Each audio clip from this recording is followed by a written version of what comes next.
Hey, Gavin. Hey, Louie. It has been a while, Diva. It has been a while. You know, last time we talked, it was cold out. That's how you know it's a while. Yeah, I know. My apartment's falling apart. I have a haircut. Things are changing. Okay, the winds are a-blowing. It's true. We passed our 1 week of spring that New York City gets, and we're fully into summer now. Yeah, it's over now. But also it's raining. Ugh. So much going on.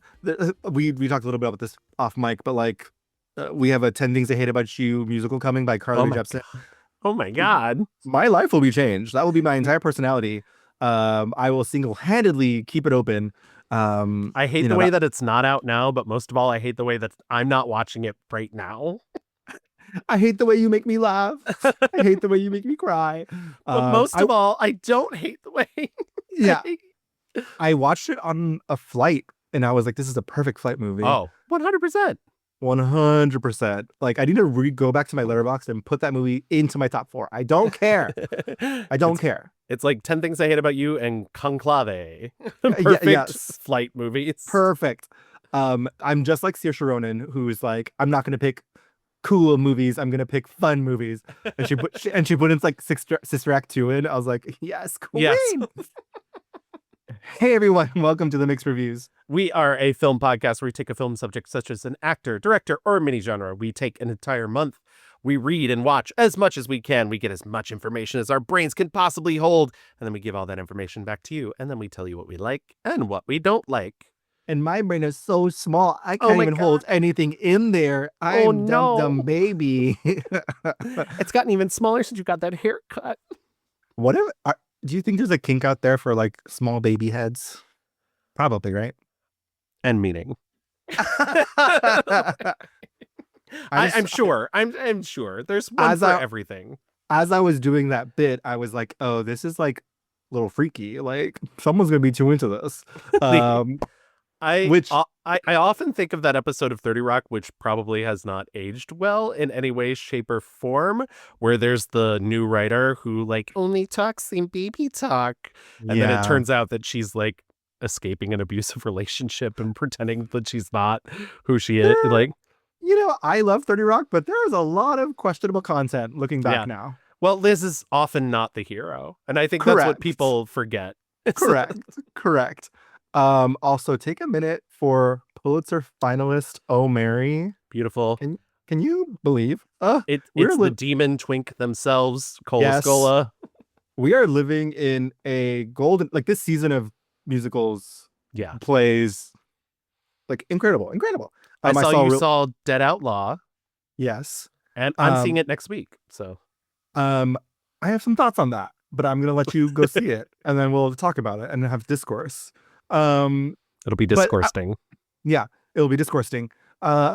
Speaking of like little gremlins let's hold little gremlins and creatures for our actual subject. Yeah, we have a little bit of old business to get to first. Yes. I just wanted to, since we're not doing polls on like on Twitter anymore, I did just want to like discuss a little bit about, you know, our last subject, Denzel. Our last subject was Saoirse, darling. Oh, I already brought her up and I thought, I already brought her up because she wasn't our last one. You know what's funny though? My mom called me and she said, I'm listening to your podcast right now. And she was listening to Saoirse. She couldn't say Saoirse. And you know what she said about our lovely, lovely guest, Owen? She said, your guest sounds like a cartoon character. And I said, Mom, Owen's just Irish. Yeah, they're just Irish, baby. Yeah. And she was like, no, it's not just that. I was like, they're just gay and Irish, Mom. I love that. I love Owen. They bring such a wonderful light to the show when they're on. Yes. And, I just think Americans think Irish people are fake. Right. Like, not real. That is absolutely Owen, that is on us and that's our on people. Us. That is not on you, babe. But yes, Saoirse, I thought that was a great episode. Loved rewatching all those things and those new ones. I'm still like shocked and gooped and gagged by Hannah. And there's just a lot there. And can't wait to see more from her. Um, I Gavin, have one last thing before oh, that's right. we move out of Saoirse, and it's totally my fault. I have a correction for last episode, and something I, after the episode was out, attempted to go back and cut out, but it did not seem like Libsyn, who hosts our show, really wanted to take that new episode, even though I tried multiple times to re-upload a new episode. She said, "Girl, live with your shame. Yes. Live with your error." And nobody called me out on it, but I do want to say that yes, I do in fact know that the government does in fact fund a portion of PBS and NPR. And I even knew it when I said it. I said that they did not, and I know I was just trying to make the distinction for Owen between RTE, which is like a real TV network, and PBS, which is a real TV network, but doesn't do things like these important miniseries and whatnot. That like RTE is closer to like our network television, even though it receives government funding and whatnot. And PBS like then takes those things from Ireland and Britain and puts them on as part of Masterpiece Theatre. So that's they're not like producing their own content, right? Like they do their own news. And I think maybe stuff like, I mean, I think they have a stake in Austin City Limits and whatnot, but I don't think like a lot of it is their own. I mean, people pitch to them and like produce their own stuff, and then they like buy it. That's what their model is. Yeah. Like, they're not like, I mean, they're producing in the most loose term of like, okay, we're gonna buy your documentary, we're gonna buy your whatever. Yeah. But I just wanted to clear that up because obviously, like, we live in the worst timeline currently, yes, and in a terribly a country in decline, in which the current president, hostile current president, is pulling funding from those resources. So I do want to say that, like, I do know that they are partially government funded, and I do not support the pulling of those funding because those resources are very important to a civilized country, and unfortunately that is clearly not what we're living in at the moment. So yes, the Mixed Reviews is pro public services, whatever they may be. Absolutely. Gavin, we have some exciting news as well. Yes, this is maybe a little bit more new business, but it deserves to be up top. Yeah. Do you like my new up top? I have no idea what's going on with me. I have some thoughts about what's going on with you. I am fully brain rats. Yeah. I'm fully on cold medicine, and not in the fun way. So that's that could be it. But yes, we are starting up May Madness again. Unfortunately, this episode is not out in April like it was supposed to be. It is currently May, so we will be starting May Madness towards the middle of this month. As Louis mentioned before, we are no longer doing polls on Twitter because we're not doing anything on Twitter because it's a fascist hell site. And so we're going to be doing things on the other fascist hell site, Instagram, which is less fascisty, but also they're at least like not aggressively pro-Nazis and stuff. Yes, absolutely. But yeah, we have a great lineup of contestants. I don't know quite what to call them, like the queer contestants. Yes, and this is the second year in a row in which we are doing an all queer lineup because May Madness leads into June, which will be our Pride episode. So we have once again picked a roster of queer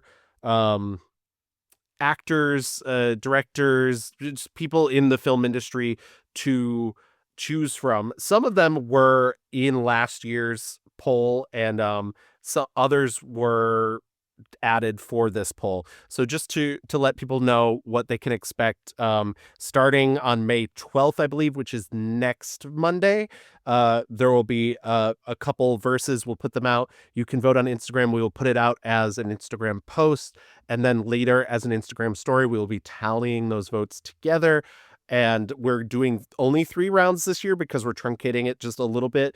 And then finally, the third round will be between 3 queer individuals. The fourth round. Yes, sorry. Thank you. The fourth round will be between 3 queer individuals, and that the voting will take place on our Patreon, because as a Patreon supporter, part of our goal is to get you to vote on people that we're going to be covering, just so you can have your say as well. So if you want to vote in that final poll, you'll have to join our Patreon, which is $5 across the board. So hopefully not breaking your bank. I know it's a rough time. So if you can't, don't worry about it. Not a big deal. But our current spate is Greg Araki versus Lily Tomlin. That's going to be iconic. Oh my God. Absolutely. Ian McKellen versus Rock Hudson.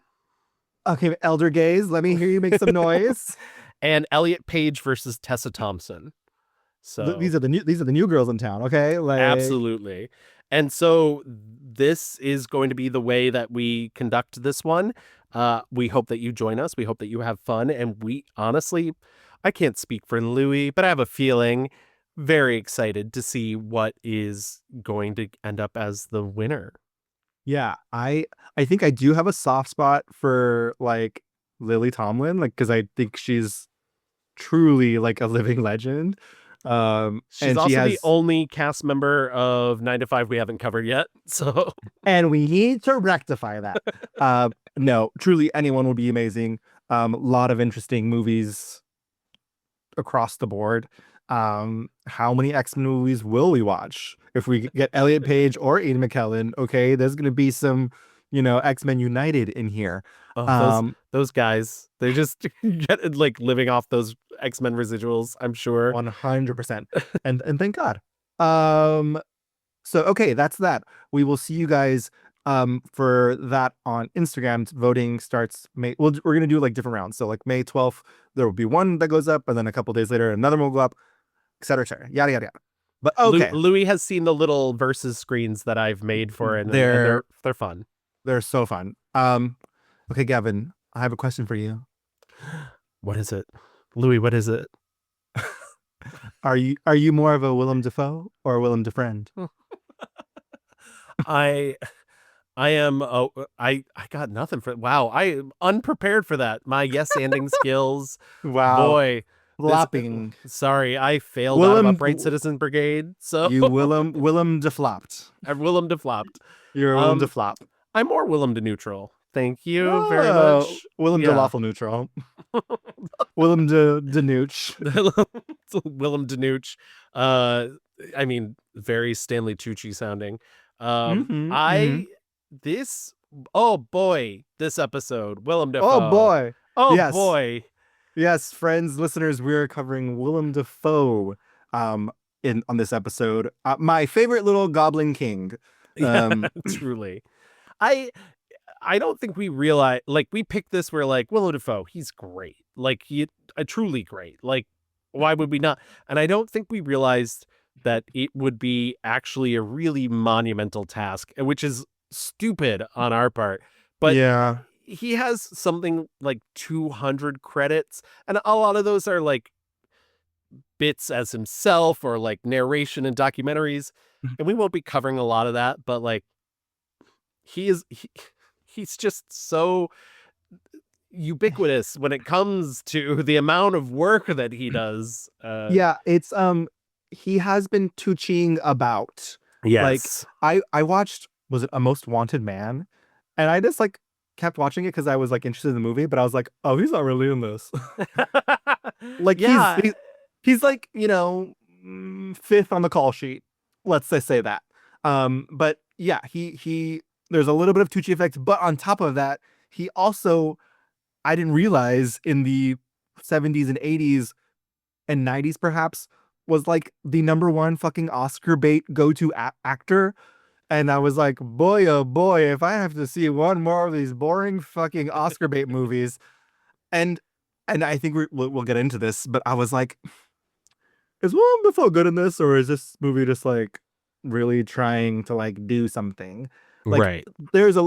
He has a very interesting career, very interesting, like, shifts in work where I'm like, these why are directors casting Willem Dafoe just to be like plain Joe #1? Like, right. I don't get that. And he listen, should be the Green Goblin at all times. But I'm sure as an actor, he does love the ability to play range. And it is nice to, like a good example, and like I'm sure we'll talk about it later at some point, but like a good example is the Florida Project, where like he really was drawn to that because he was just playing a normal guy. And that was Mm-hmm. that was the sort of thing that he wanted to get out of that movie.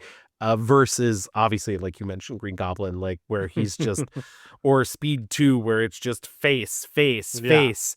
Full Um, kabuki, like kind of yeah, like this man acts with his body. he Like, really does. And eh, it's yoga, it's dance, it's like all of it. It's honey, that's we'll talk about downtown it. New York. Okay, Yeah. that's like Yeah,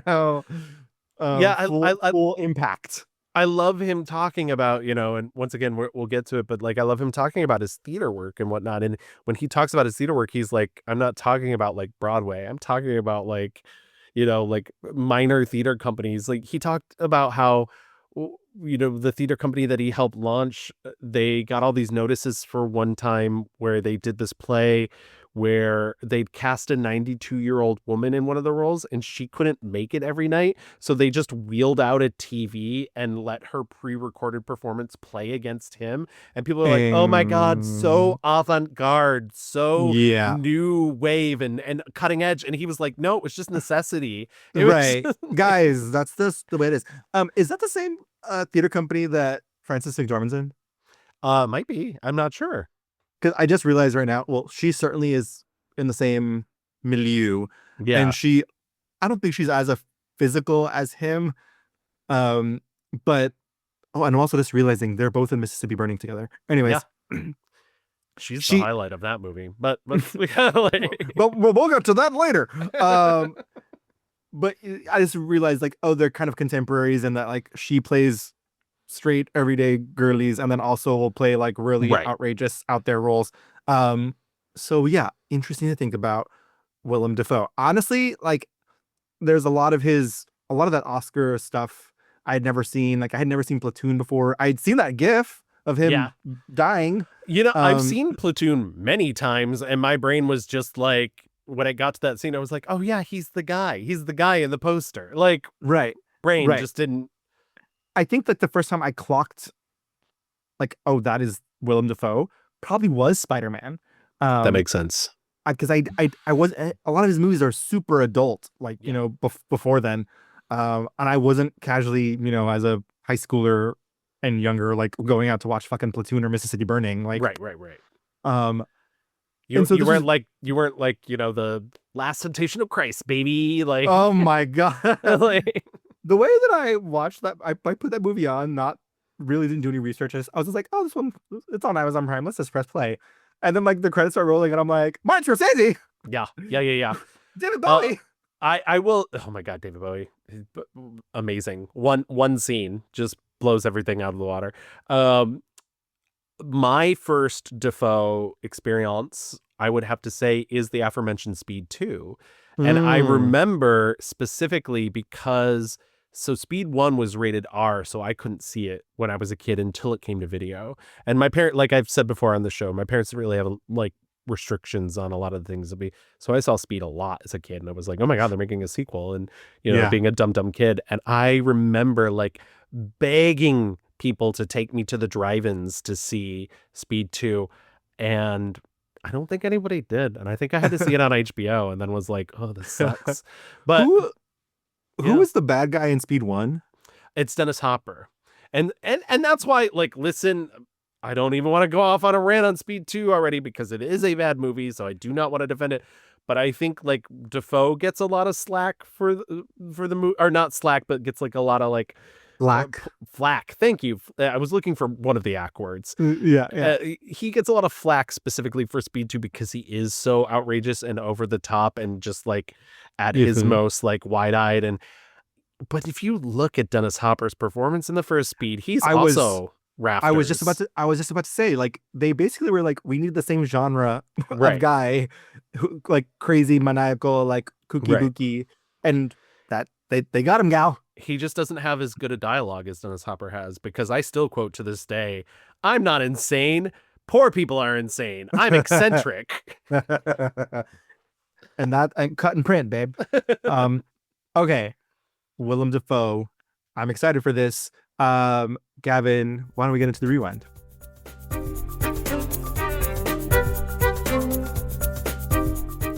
William, that's right, you heard it.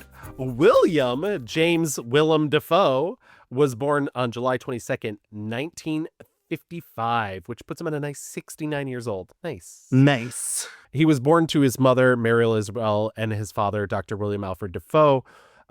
He has 5 sisters, and he has said in many interviews that they really helped raise him because his father was a surgeon, his mother was a nurse. They were not home.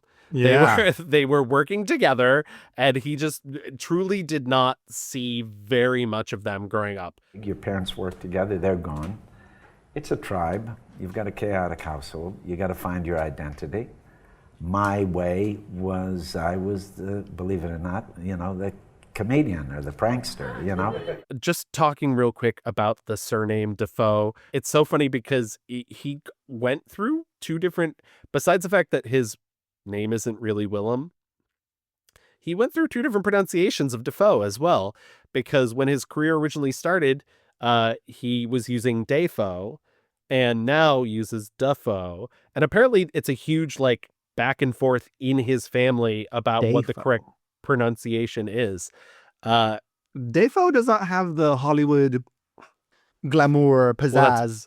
That's probably why he switched it up, baby, because everybody else was already saying it Dafoe. So yeah. So nicknames. When it comes to Willem, essentially he received this nickname in high school, and it is in fact the Dutch version of the name William.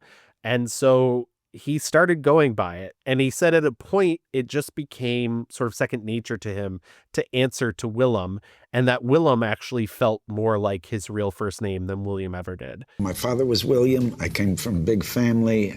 Billy didn't really suit me. I think from a very young age, I sought a nickname, and someone gave me just Willem as a sloppy way of saying William, and it stuck. And then by the time I was a performer, it felt kind of unnatural to change it back. I didn't like the idea of a stage name. So the irony is that the nickname became my real name. Oh my God. Yeah. He's just like me. Yeah, no, it is one of those just truly a chosen name. And I love that. I love that it's not a stage name. It's literally what he prefers to be called. I also love, I love that there's a cultural thing going on there. It's literally, part of his heritage. Also, LOL, Appleton, Wisconsin reminds me of the Yankee Candle lady who was like, I went to all it was like the Bed Bath and Beyonds or something. Yes. And she was like, oh, I went to Appleton. I went to all these places in Wisconsin. Hilarious. And that is, and also because he has a very European. Yes. Something. And I think, and again, to go back to I don't know, there's something ingrained of him, this the heritage of it all. And he, if someone told me oh yeah, Willem Dafoe is fully from somewhere in the UK, I'd be like, yeah, of course. Well, I mean, he lives essentially in Rome currently, so that's he feels very intercontinental, or he feels a lot more elevated and fancy than Appleton, Wisconsin. Yeah. Sorry to any of our listeners in Appleton, Wisconsin. to Appleton. Yeah. So, I'm sure it's lovely. We are horrible New York City bitches, so sorry. I used to live in Milwaukee. Okay, I understand, and it was lovely. I lived in South Glens Falls, New York, so I understand. After attending Appleton East High School, he went to study drama at University of Wisconsin-Milwaukee, and then he leaves after 18 months. He's like, I'm done. And he joins the experimental theater company Theater X oh my God. Before moving to New York City in 1976. I just want to know what the radical underground theater scene in Milwaukee was in 1976 or 1974 or whatever. I actually do too. I bet you they were doing freaky deaky stuff. And also the name Theater X. Okay, girl. In New York, he starts apprenticing for the director of the avant-garde theater troupe, the Performance Group. And unfortunately, that starts to fall apart when tensions in the group start happening between his mentor and the other members who had begun staging their own productions outside of the theater group. And he was like, you're not including me? A coup. Guys, you don't want to hang out anymore? The director of the group ends up leaving, and the remaining members and the remaining members end up renaming themselves the Wooster Group. Dafoe is part of that new group and is to this day considered a co-founder. He continued his work with the group all the way into the early 2000s as well, during this time in which he's basically blowing up and becoming a mainstream movie star. So I've heard him talk about this, where he kind of would go in and do these shows and then go do movies, and he would come back and people would be like, why are you coming back? But that's because it was his passion. That's what, he is, we're going to bust it out. So we might as well bust it out now. Is he a movie star? Is he an actor? I think he's a capital A actor. Like this, 100%. this art is his life. This is what he wants to do. And you can find interview after interview after interview of him discussing, like, he does not care about the celebrity nature of this. He cares about the truth of performing and being somebody else, and like digging deep into that person and finding out what makes them tick and putting that out on the screen. There's a great little interview clip from our former guest, Christy Puchko, who was on our Michael Keaton episode, where she was interviewing him about Nosferatu. And she was like, you're such a legend. And he's like, well, I wouldn't go about that. And she's like, when you say craft, I think, really? Because the truth You're is... a four-time Oscar nominee, really, sir. The truth is, I just like doing things in a framed situation. And I like a camera being there and me just walking from here to there. Then, if you give me a task on top of that, and a character intention, and an accent, and a beautiful costume, and a beautiful setup, it compounds and compounds, and then it becomes a real adventure, and you become almost hypnotized into this other realm. And I like that.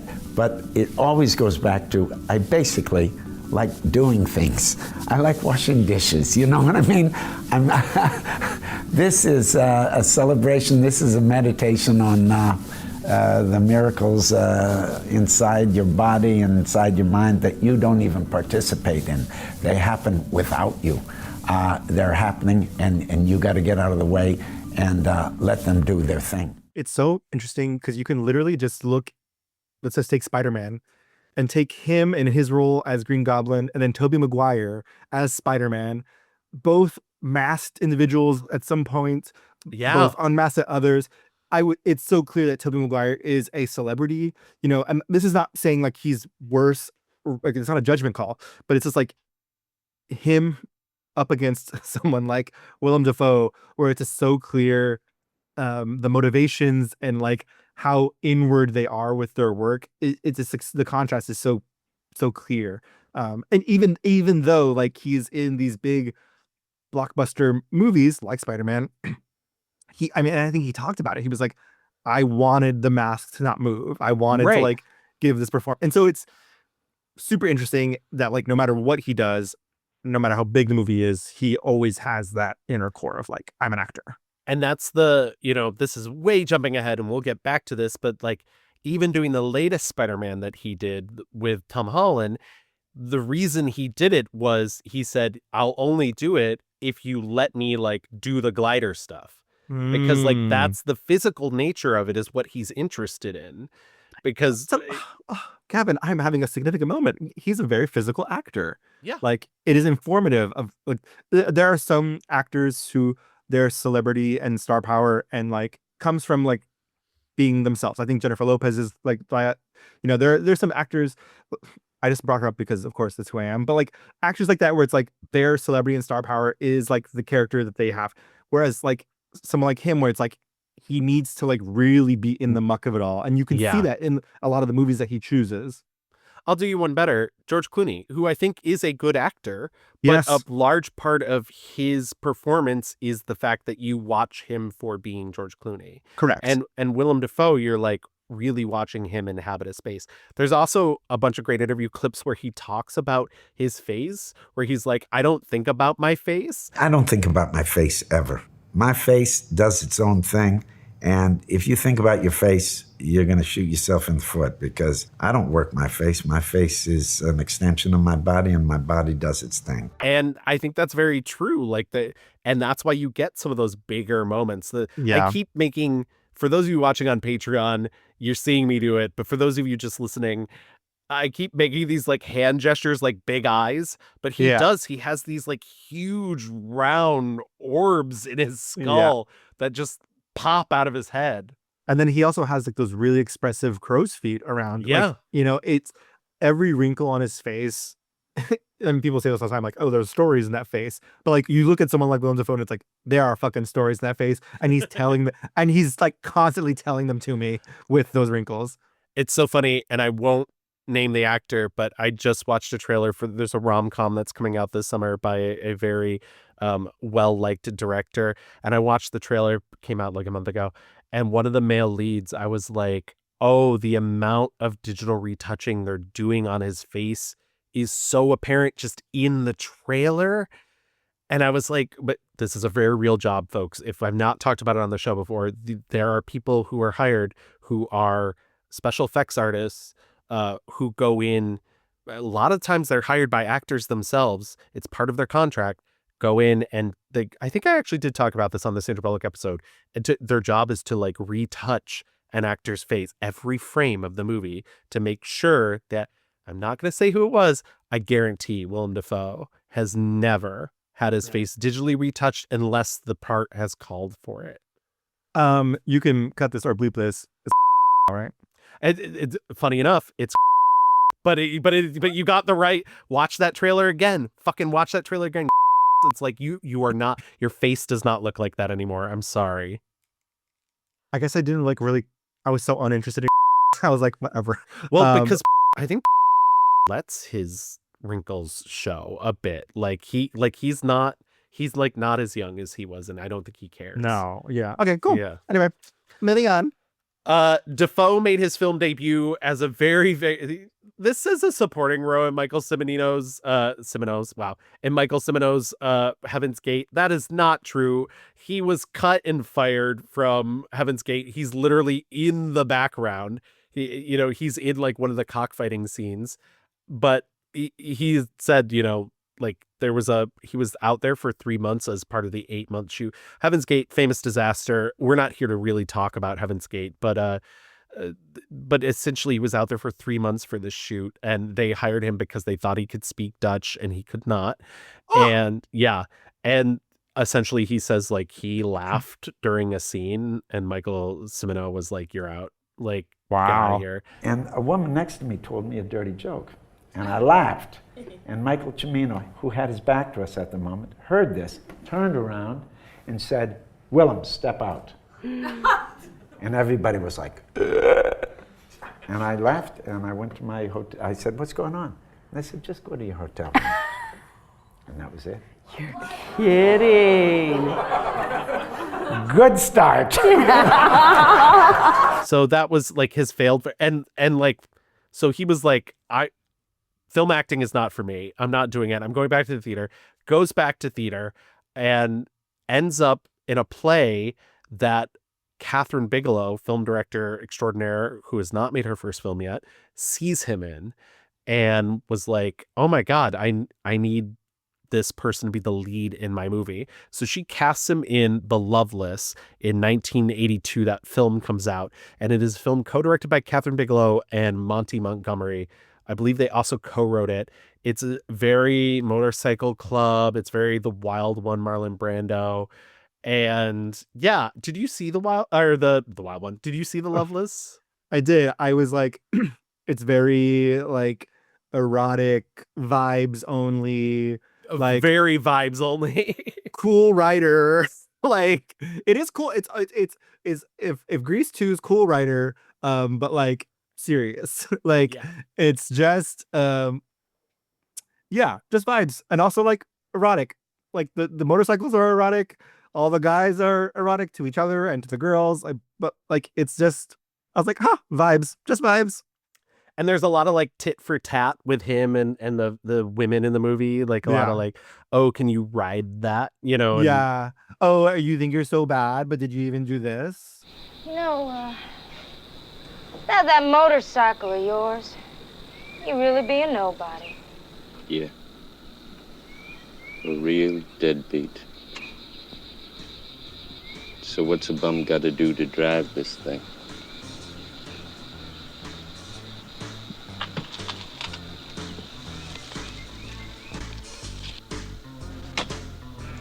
turn the key. Yeah, Oh, where'd you even come from? Oh, okay. Like, yeah. It's very that. um, I like it because it is vibes, but I kept my problem with it, and maybe I'm just broken from years of like David Lynch movies, but I was like, is it gonna get weird? I like kept waiting for it to get weirder, and it just doesn't. Well, And- I mean, like, not that like being gay is weird, but I was like, are they gonna kiss? Like, Right, or yeah, are they yeah. gonna like fuck this motorcycle, or like what is going on? Like, I don't know. Like, the vibe is just these guys puffing up their chests around motorcycles, and I'm like, but I don't know if I liked it. I liked the vibe. I don't know if I needed a whole movie of it. But there's that. I think that starts this sort of path of him doing these kind of rockabilly type roles.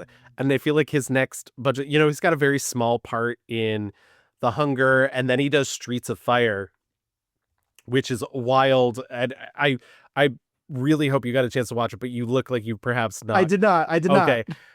We need to watch at some point. Let me tell you, I've seen Streets of Fire twice on the big screen. Oh my God, it's so good. It's like a Fantasia of nonsense. It's like a rock musical that exists in a world that is both the 1980s, but somehow the 1930s hasn't ended. And Willem Dafoe kidnaps Diane Lane, who's the singer of a band, and like is holding her hostage, and her ex is in town, and he like gathers together a motley crew, which includes Rick Moranis. Oh my God, you're yeah. saying all the right words. Diane Lane, Rick Moranis? Yeah, and once again, musical to go save her. And there's like literally a scene where Willem Dafoe has like flock of seagulls hair almost throughout the entire movie, where it's like high, like almost Wolverine, like high on the sides, like kind of widow's peaky in the middle. And he's wearing like pleather overalls with no shirt and just like carrying a sledgehammer. I was like, that's camp, mama. Yeah, I was like, is Willem Dafoe hot? Willem Dafoe's Yeah. hot. Yeah. I like have such a fond place in my heart. It's so funny. The film anthology here in New York City just did a Willem Dafoe like retrospective like a month ago. And Dan and I were trying to figure out something to go to just to see on the big screen. And he picked Streets of Fire. And I was like, oh my God, you want to see Streets of Fire? And he was like, well, now I don't. Like, you're being weird. And I was like, too late. You already said it. Yes. Like, we're going. And and so we went. And funny enough, that movie started half an hour late because before showing it, they had showed The Last Temptation of Christ, and Willem Dafoe was supposed to show up to do the Q&A. But not only did Willem Dafoe show up, but fucking Martin Scorsese showed up to do the Q&A together. Yeah. So we did not get to see them. They like clearly escorted them out the back. But I was like, oh my God. Wow. If you're not watching, I like almost fell out of my chair just then, like at the news of that. That's maybe living in New York is crazy. It's wild. Scorsese's like, what? No, I'm not busy. Yeah, exactly. I'm only like still directing films and by like late 70s, 80s, whatever is going on. But it's fine. What, Francesca needs another TikTok? I'm in. But yeah. So highly recommend Streets of Fire if you've not seen it. Looks like I finally ran into someone that likes to play as rough as I do. Yeah, this must be your lucky night. I'm lucky? I guess maybe I am. And you're dumb. Real dumb if you think you can pull this off. I think you're forgetting something. I got the gun.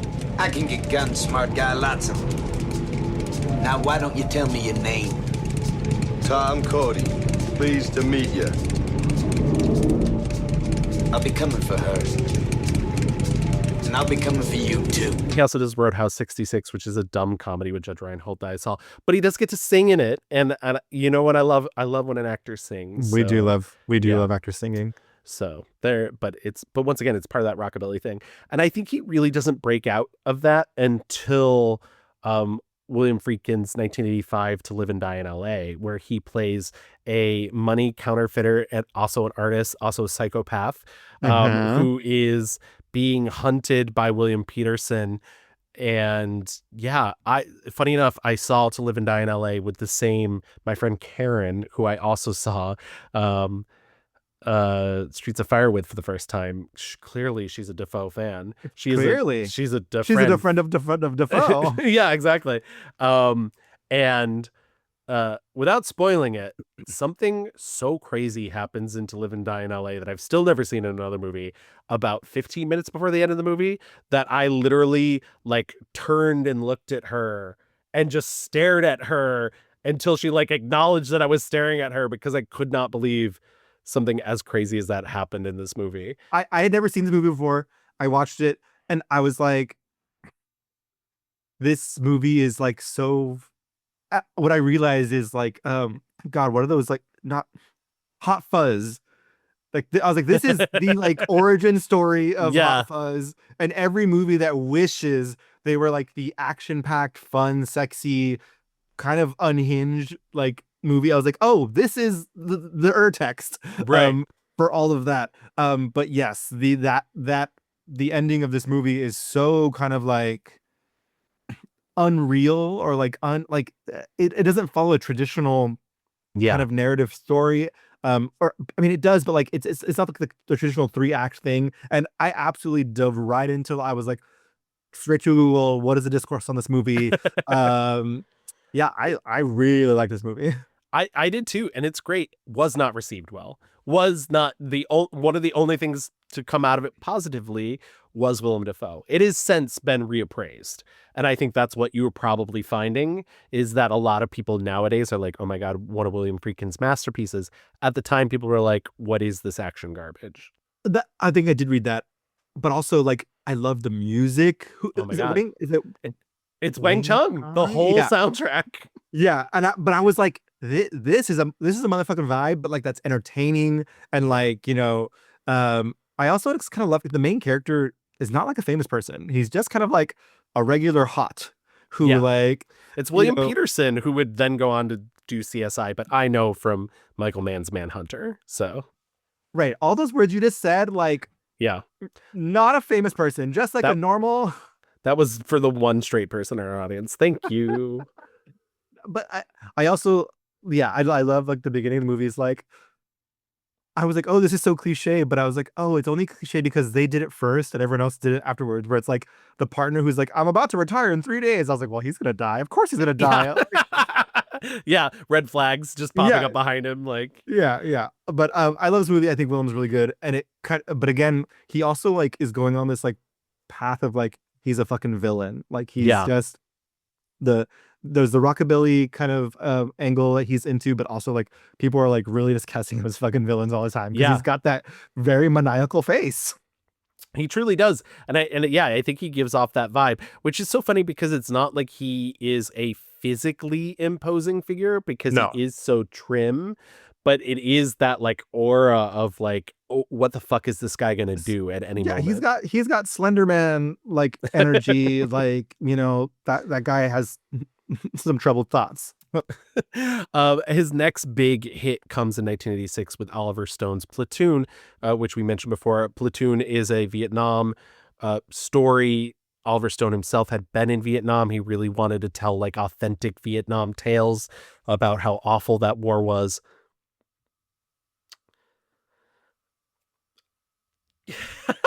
I bet you that there are a lot of straights out there who are like, yo man, fucking Platoon, that's what I fuck with. Like it's very hard for me to watch a movie that stars Charlie Sheen and take it seriously, especially in 2025. Yeah, I mean, like, and beyond the like horrible things that he allegedly has done, to me the only way I can read him as an actor is in like those satire movies.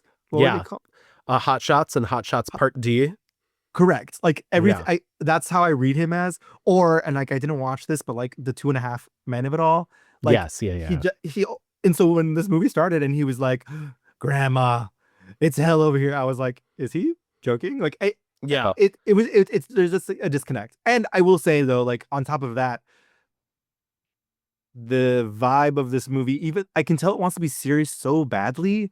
Yeah. But like it is so over the top.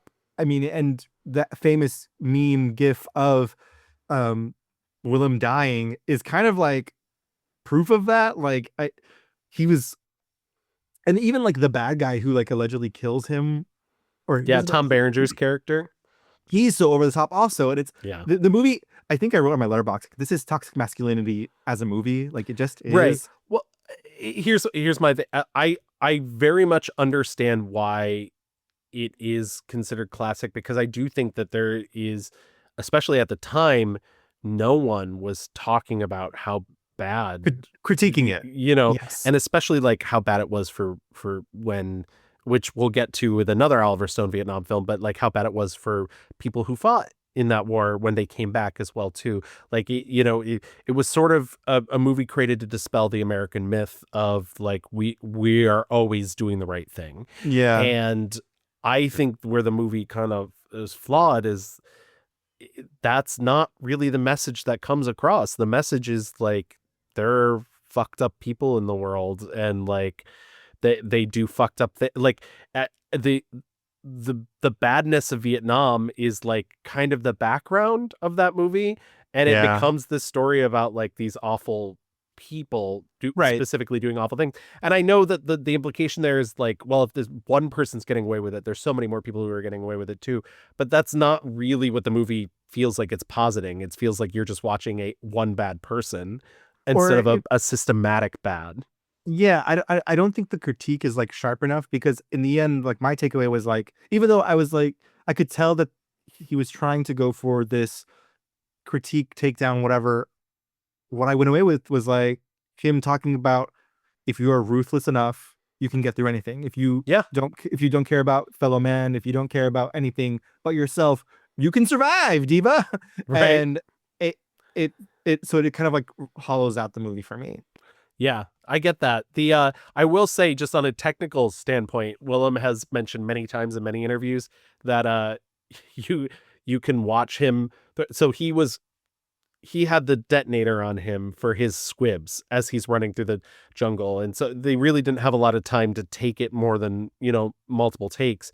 So it's like all these extras running after him. He's running. He has a thing in his ear that tells him hit the thing now. He hits it, and he said you can see it in the movie as he's like opening his hands to get shot, that he just throws the detonator out of his hands after because he's already pressed it. So like the squibs are going off, and he just throws it. Like he's like, Incredible. yeah, you probably shouldn't see that. Yeah. I'm communicating on a walkie-talkie. Everybody else is up in the air. Nobody's even near me, because you see one of the shots is very, very big, so they don't want anybody around. I'm detonating my own charges on my body, and I know basically where all the explosions are in the ground. So I've got to do a little dance. You're totally involved because you're pretending and you're really thinking what it would be like to have all these guys coming after you and have these other guys abandon you. But I've got all these technical obligations at the same time. And also, I think in the movie, I shouldn't say this because it may spoil it, but I think you can see that I've got the thing in my hand. Really? And before I reach for the heavens trying to be saved, you see me tossing it. He gets nominated for an Oscar for this. Yes, Best Supporting Actor at the 59th Academy Awards. And yeah, he's another one who has said, I feel very much like the Denzel, like he's not like commented that it's like hurt him deeply, but I've seen interviews where they're like, do you remember who you were nominated? He's like, I remember every single one of them. He's like, I could tell you who won on those years. Dang. Like, yeah. So, Interesting. I do think while he isn't in it for the accolades, I do think when you get put into that system, how can you not be competitive? Right, exactly. He also does another Vietnam movie that comes out shortly after that, Off Limits. It's him and Gregory Hines, and they're detectives during trying to figure out like this murder that's like this murderer who's sort of getting away with killing women in Vietnam. And I didn't think it was a great movie, but I did want to point it out because it's one of those that he was like, yeah, it essentially really got overshadowed by the like wave that was Platoon, and therefore like no one noticed this other thing that I'm actually kind of proud of. But yeah, I didn't love it. Also in 1988, though, because that movie came out in 1988, comes the next movie that comes out is Martin Scorsese's The Last Temptation of Christ. We brought it up a couple times now. It's based off a novel. It is a sort of a retelling of the Gospels, but not necessarily like a direct adaptation of the Gospels. And essentially, it comes with the idea of like, what if Jesus was more. What if Jesus, like his last temptation was like accepting his role as the Son of God, as the Savior, and not just willingly like accepting it the entire time and being like, oh, this is what I'm meant to do. Yeah, this again, I thought this would be a very normal kind of like Jesus movie. This is not a normal Jesus movie. It's like kind of Christianity fanfic. Like it's what if it's Marvel presents what if Jesus got off the cross and was like, you know what, I do want to fuck, I do want to be normal and like not have this pressure. The temptation is like to live a normal life. Like the temptation is like, I don't have to be this martyr and be like, the Son of God. It's a long movie. Yes. It's a very sensual movie, I would say. I was like, oh man, these guys are like sleeping together in the desert, and like Jesus is very much like, come my men, and like let me hold you, like abandon your families, which by the way, like that is actually a thing that's in the Bible if you read it, but that's what let's not don't let me preach the Bible to you, but like I think but yes, I think like what's kind of bizarre about the film, I mean there's a lot that's bizarre, but like you watch all this run up of like, okay, this is like normal stuff. Like, I guess, Jesus getting his dudes and, kind of trying to preach the gospel. And then you get to the actual crucifixion. We pass David Bowie as Pontius Pilate. And then like the real thesis or like thing of the, like, and it's a long time, until we get to him seeing like, spoiler alert, like the devil disguised as a girl is like, hey Diva, let's get down from there. And he's like, okay. And then there's like a big chunk of the movie where time passes and he grows old and, is just like a normal dude. And then at the very end, he's like, oh God, what have I done? Like, I do want to be on the cross. And it's kind of like, he wakes up from the dream and he's on the cross again, and the movie ends. I was like, oh God, this is like, it's kind of like a kind of very laborious film to get through. It's funny because I've never thought it was laborious. I do like every time that I go to watch it, I am like, oh, 3 hours. But I do actually think like that 3 hours is well done. And I have heard the criticism before that people are like, oh, it really only gets to that bit in the last half an hour. But A, it's based on a book, so Scorsese is adapting a book. But B, I think in a way, Scorsese knows he's not going to be able to do this without controversy. I mean, I think he even said he wrote the script and sent it to his lawyer, and his lawyer was like, why don't we sit on this for a while? Like, his lawyer was like, it's great, but like, because it's not going to be, and there was huge boycotts or protests. As Willem Dafoe, which by the way, I think says a lot about his politics, the religious right was just looking for a cause, and that became their cause du jour at the time because they feel the need to be persecuted. I had no idea it would be controversial. Its intention seemed so pure. It was exploring something that had to do with spirituality. I didn't anticipate the problems that happened. I think that was a particular time politically that the religious right needed an issue to kind of circle their troops around, and that became it. I think if you're going to make the movie, I think you kind of have to do the Gospels. And yeah, sure, it takes a long time to get there in the movie, but I think you have to adapt it in order to like appease that part of the audience. Because if the whole movie was just that bit, then I think that then it would be so much worse for everybody involved, because they'd be like, sacrilegious, what are you saying about our Lord and Savior and whatnot? It's hard when you're dealing with religion. And I mean, and they did say that. They said it's blasphemous. I don't think it's like I didn't dislike it. I just was like, and he's very good. I mean, like, Yeah. He went blind. He went blind for 3 days because Scorsese, it was a very surprisingly low budget movie for and it doesn't look it. And I will give Scorsese so much credit for that.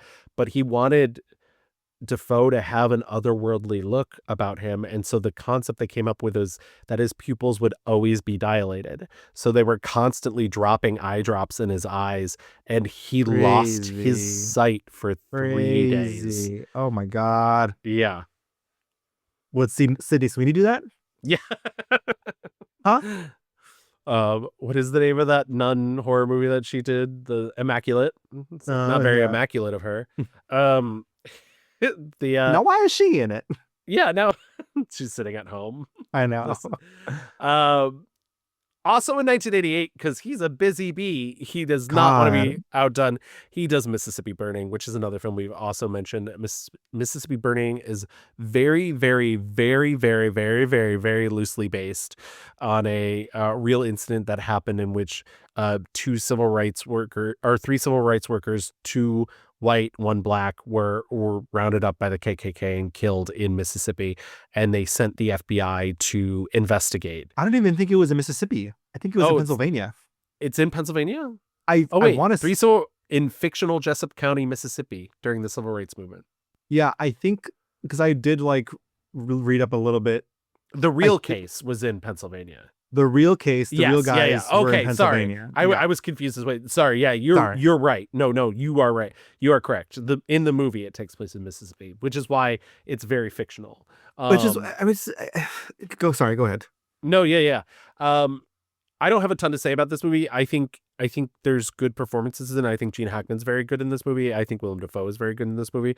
It's funny because Willem Dafoe said that the last week of filming, Gene Hackman took him out to lunch and was like, "You're doing great, but could you give me like colors on your character or something?" Willem Dafoe was like, "I'm the straight guy.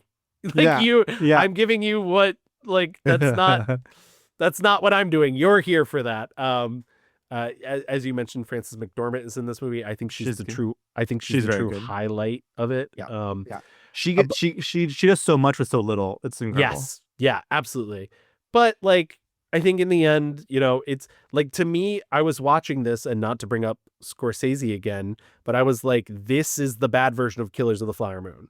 Like, this is the version that, like, yes, it's all from the white perspective. It's all like just about the white people.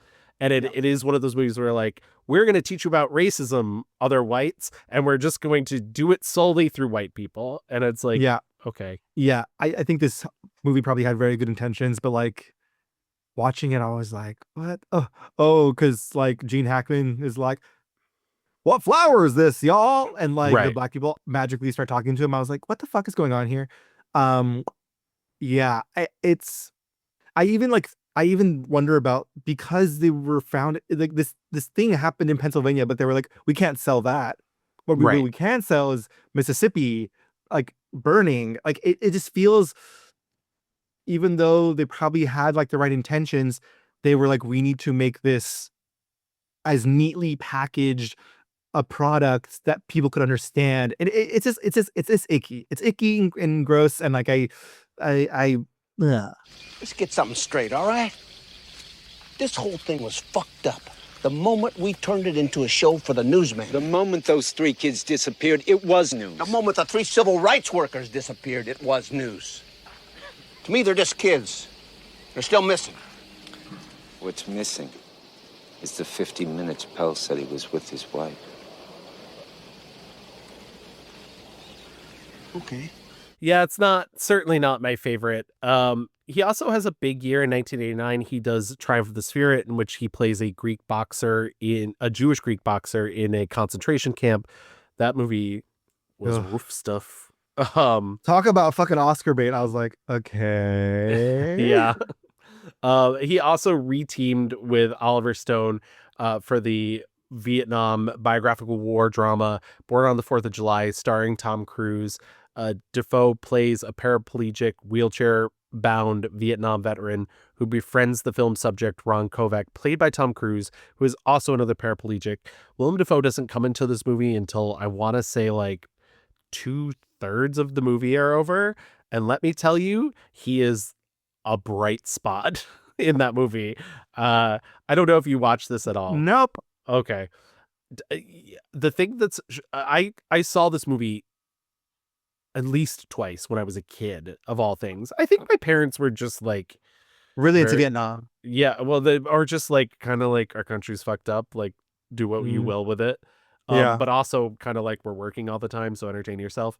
But the and like I rewatched this and I was like, man, this movie, like I get, and again, once again, it's like I totally get what Oliver Stone's going for, and I think it's good that this movie exists, and like but like it's not great, and I think Tom Cruise is actively bad for large portions of it, and so yeah, it's tough to get through, but Willem Dafoe's really fun and horrific when he shows up. Like his mood swings wildly in the film. I mean, there's the very famous paraplegic fight between him and Tom Cruise in the middle of the desert where they like fall out of their wheelchairs fighting each other. Yeah.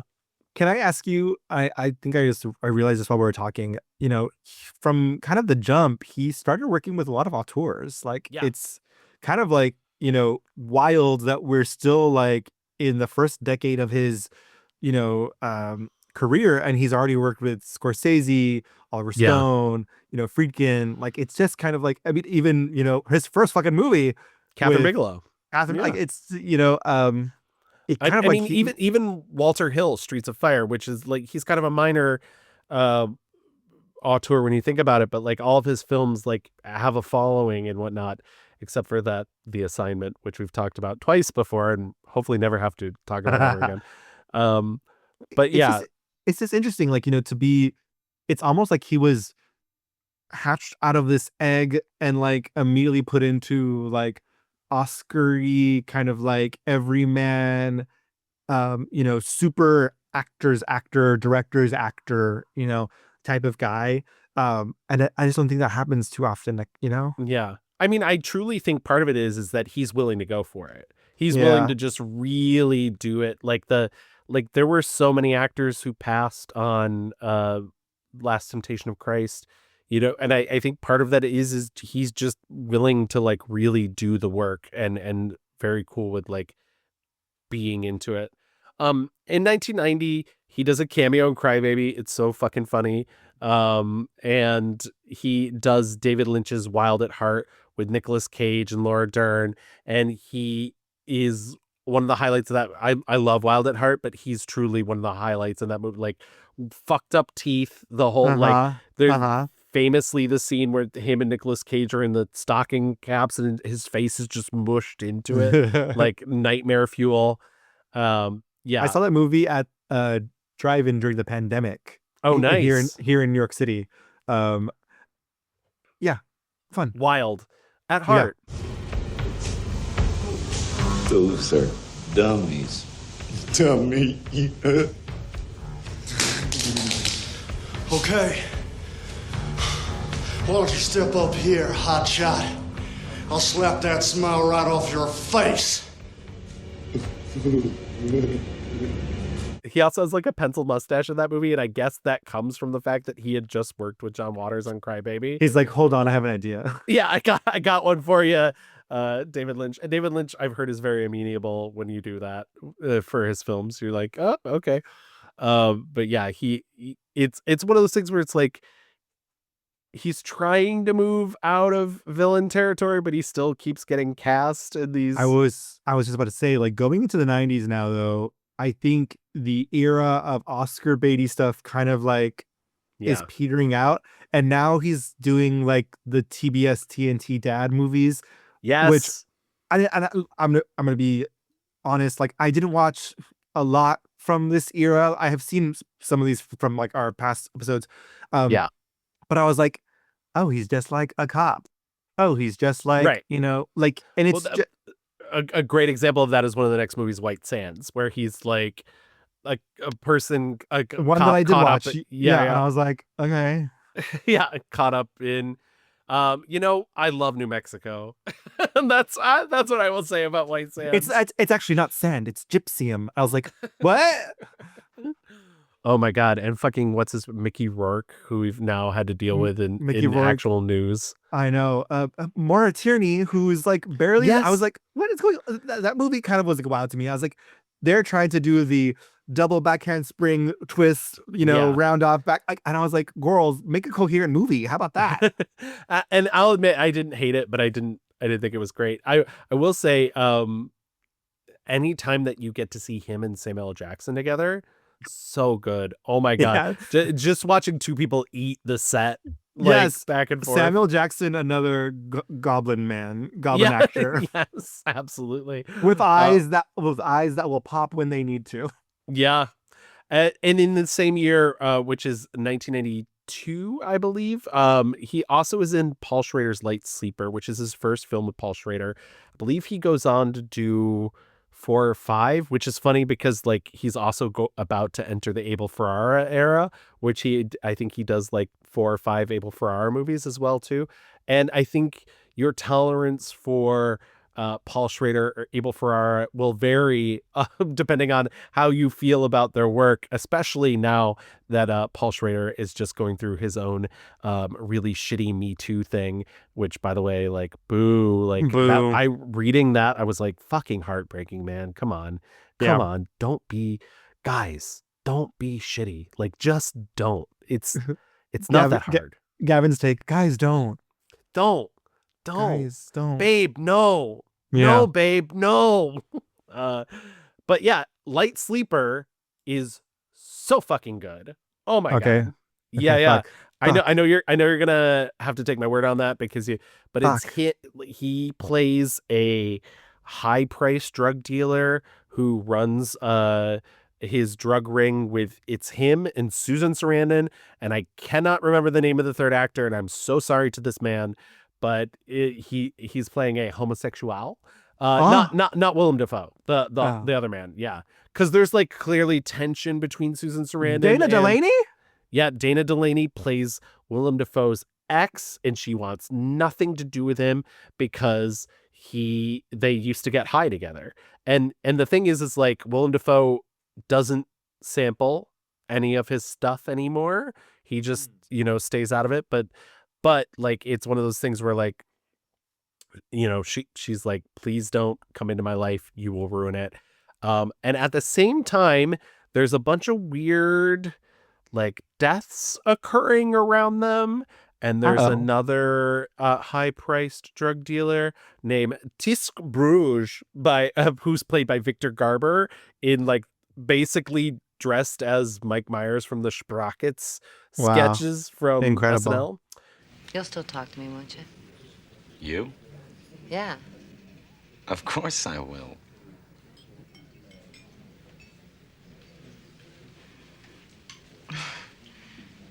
It's just thinking it's gonna be so weird without you around. It kind of just hit me. We'll always have Paris. Johnny.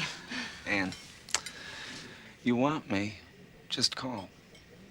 Write a letter, tell a wino, I'll be there.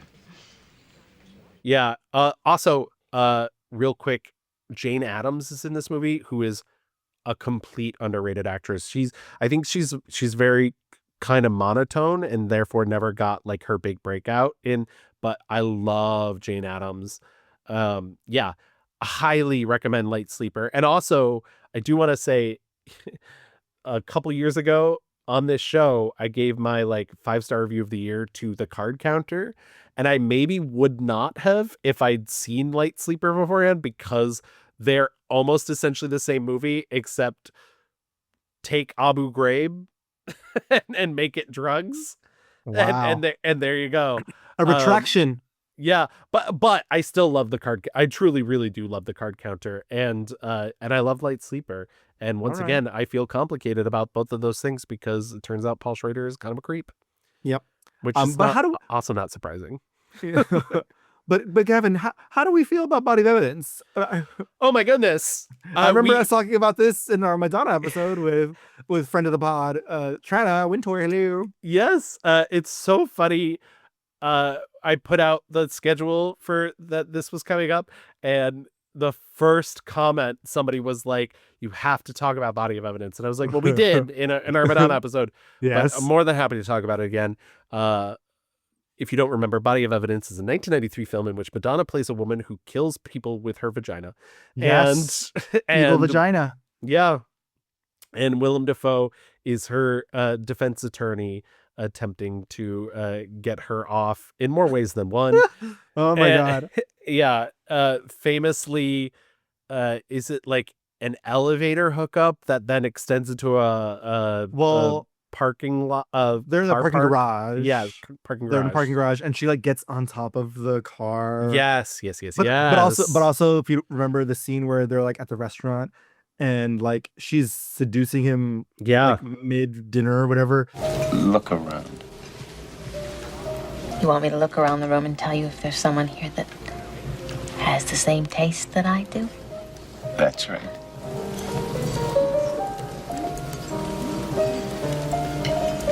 All right.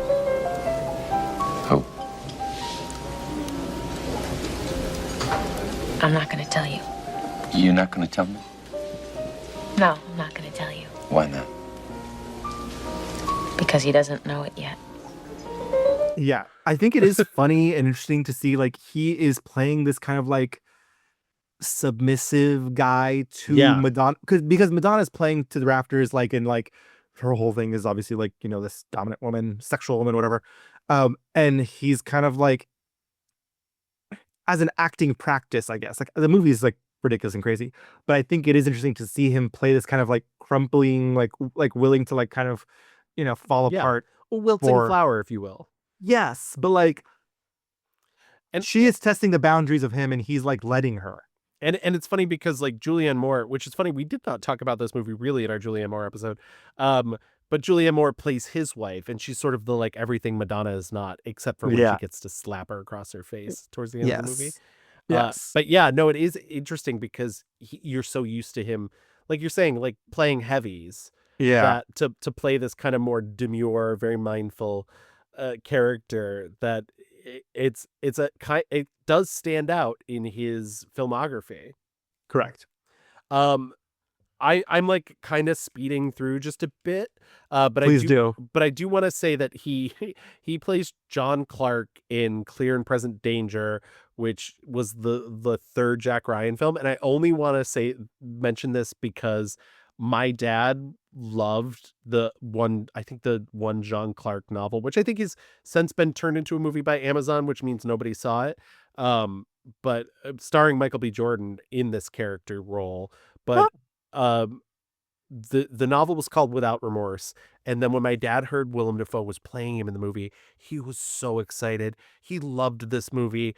And he was so mad when they never made a Without Remorse movie with Willem Dafoe. He wanted it. He wanted it so bad. But yeah, that's all I wanted to mention about that. 1994's Clear and Present Danger. If you want to hear more about that, I don't know, listen to a straight podcast. Not this is not that show, babes. No. Also in 1994, he's in Tom and Viv, which I saw for another episode and have no idea what that episode was. And I watched it for this episode. I think it might have been the first thing I watched for this episode. I can't see anyone in this cast that would make us. No. I truly don't know why. I know I watched it though. Whatever. It's not great. T.S. Eliot's an asshole. And yeah. It's Trey didn't like the session. and then things fell apart. Whatever. Yeah, exactly.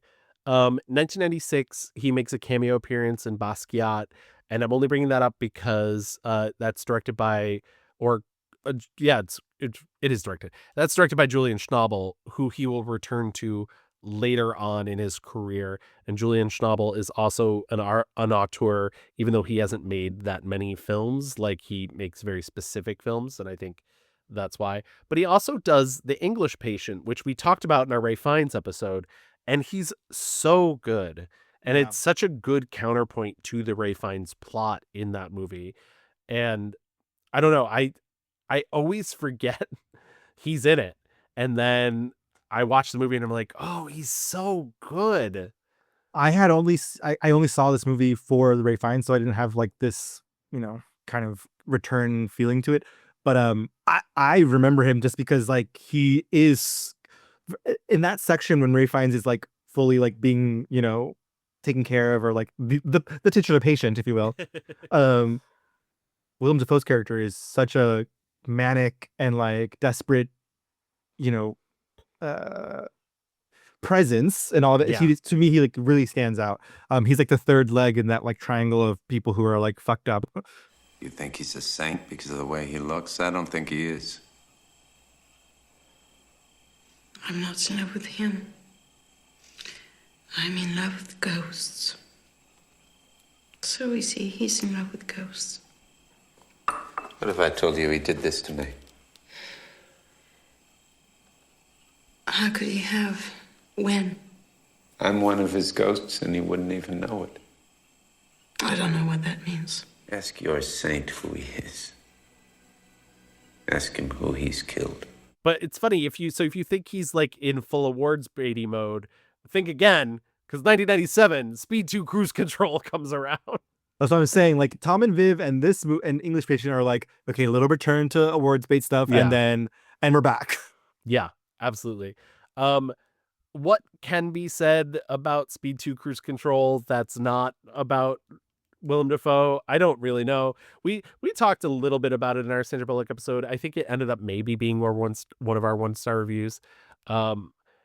I don't remember think so. though. Well, maybe yeah. I remember us talking about how Keanu's not in the movie. Keanu's not in the movie, and also I think the worst sin of the movie is that like Annie is not Annie. In the movie. Yeah. It's like, so not only do you not have the same returning man, you really don't have the same returning woman. So there's nothing that makes it Speed. And Willem's trying his best. He's playing a villain who's got poison in his blood and has leeches that suck the poison out, and he just wants his revenge. Right. I mean, who amongst us? Speed 2, a lot of people give me a hard time about that. They tease me about the size of my performance, that it was over the top. But I swear to God, I stand by that performance because there was no other way to do it. I've got a pretty flexible face and expressive face, and I don't censor it. I let it do its thing. I don't put on faces, but I know for a fact that my face can do some really extreme things. And so when you freeze it into a meme, yeah, you can get a lot of laughs out of that. That's for sure. Sometimes you do things and people just aren't ready for them, or it's the wrong time, or it's the context is wrong. Maybe I misread it, but for my money, I stand by that movie. Oh, I do want to mention, by the way, about a decade before that, he was considered for the Joker for 1989's Batman, and people like still say that to him to this day. But he has said like nobody ever contacted me, so like they may have been. Yeah. Thinking about it, they had a meeting, did not tell me about it, right, and then didn't like go with me anyway, so doesn't really matter. I mean, the thing is that like we have had subjects where it's like they went away for a while and then they came back or whatever. He has always been working, always. Like maybe things have changed, like he'll do different things here and there, but like he really has had just all the opportunities. I mean, what a career. I mean, I imagine there are a lot of people who are envious of him in his career just because he's never really had to take time off. He's never really, right. And because he's so, and again, like we've talked about this, he's so deeply invested as an actor. I'm sure he has other things that he loves in his life, but like it's speaking Italian. But it all comes back to like, oh, I'm gonna go make that freaky deaky little movie. I'm gonna, leech his guy with poison blood. Yes. Like, I think like there's, like you said, there was nothing that will turn him off from, potential role. It just it's in him. Also, 1997, he does Affliction, his second Paul Schrader movie. I don't really want to spend too much time on Affliction because he's such a small role in it, even though he's kind of the narrator. But it's a fucking amazing movie as well. Like, it's so good. It will make you feel terrible. It is the feel bad movie of 1997, but it's so good. He also does, indie film Lulu on the Bridge. He does Abel Ferrara, his first Abel Ferrara collaboration, the cyberpunk film New Rose Hotel with Christopher Walken and Asia Argento. He's very good in that, but it's I didn't feel like he was like Christopher Walken's the real showy performance, and so he's kind of the straight guy to Christopher Walken. I love this era though because like things like New Rose Hotel and then like Existence, like small role in that. We're and even like Boondock Saints, like it's the like 90s action, era for him. I mean, I guess like kind of Speed 2 is in that lane too, Right. but like he is not really coming for the Oscars. He is Right. He's like locked and loaded and ready to fuck shit up. I don't want to stop on Boondock Saints because I hate that movie, and but again, straight guys that love this movie. It's this and Platoon. Which is funny because he's a gay guy in it, which is the famous interview quote. He's gay, but he has a special connection to classical music. There's many things that are interesting about him. Representation matters for my husband. Representation does matter, yes. But yeah, he does Mary Herron's American Psycho in 2000, and I think what's interesting about that is the fact that 5 years before he would have been playing, or 10 years before he would have been playing the Patrick Bateman, but he's like the police detective hunting him down and whatnot. Yeah. Also in 2000, he does Shadow of the Vampire. I think people are kind of split on that movie. Shadow of the Vampire is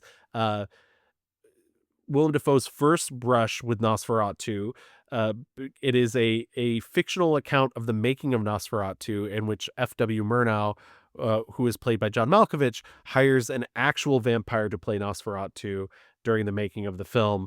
Also stars Susie Eddie Izzard as one of the lead roles, and Udo Kier, who I absolutely love, and Carrie Elways. It's a lot of fun. It's a very big performance. He's really just like all fingers and like the whole time, like tell me now, did I eat one of your people? That sort of. But yeah, he's playing the actor Max Schreck, who it's so funny. This movie is based on a lie, where people claim that nobody saw Max Schreck out of makeup, and nobody but people did. He actually was in other movies as well too. But it's actually been filmed, babe. Yeah, but it's a fun time, and it's a good. I wish it was paced better, or there's something off about it, and I can never put my finger on it, but I think he's fun in it, and I think he's having fun, and he of course gets another Academy Award nomination for supporting actor for playing this role. The script girl, I'll eat her later. No, you will not. Our bargain. You agreed not to hurt my people. Listen to me. Do you understand? This requires that I go back to Berlin to find another photographer and then to fly him back here. And you will control yourself while I am away. I don't think we need the writer any longer. Like I said, it's one of those that kind of divides people, because a lot of people think he's being too much, and other people are, think he's doing just fine. I feel like I want to do a double feature with Nosferatu and this movie. Yeah. That would be Well, I mean, if you want to see the range, him playing the monster and then him playing the Van Helsing character, yeah, that's range, baby. 2002, Spider-Man. Detective John Spider-Man. He plays Norman Osborn, the most classic Spider-Man villain you can find.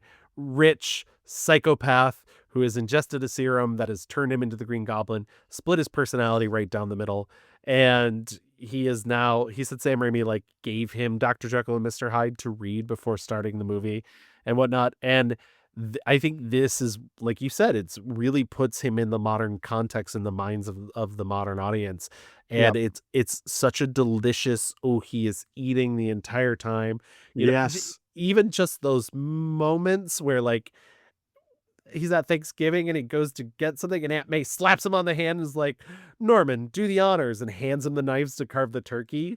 And he just looks insane. Like, yeah. Or every Peter, like this the way he says it. And I mean, there's a lot of voice work in there because when he's just has the mask on, and I love all his like, rah, like it's so funny. A lot of people, including me, have an issue with The Shining because, Jack Nicholson doesn't do anything to differentiate between crazy Jack Nicholson and Jack Nicholson before he's crazy. And I honestly think like Willem Dafoe's doing a little bit of that here, but he's getting away with it because it is like a kind of cartoony comic book movie. But I mean, even just like at the beginning when he's like, hey, I'm a bit of a scientist myself, you know? It's like, oh, is that foreshadowing? Yeah. But yeah, truly, I don't know, just a great performance. Yeah, totally. He gets to be like, I mean, he manifests the Goblin. He becomes from Goblin actor to Green Goblin. You know what's really hilarious too?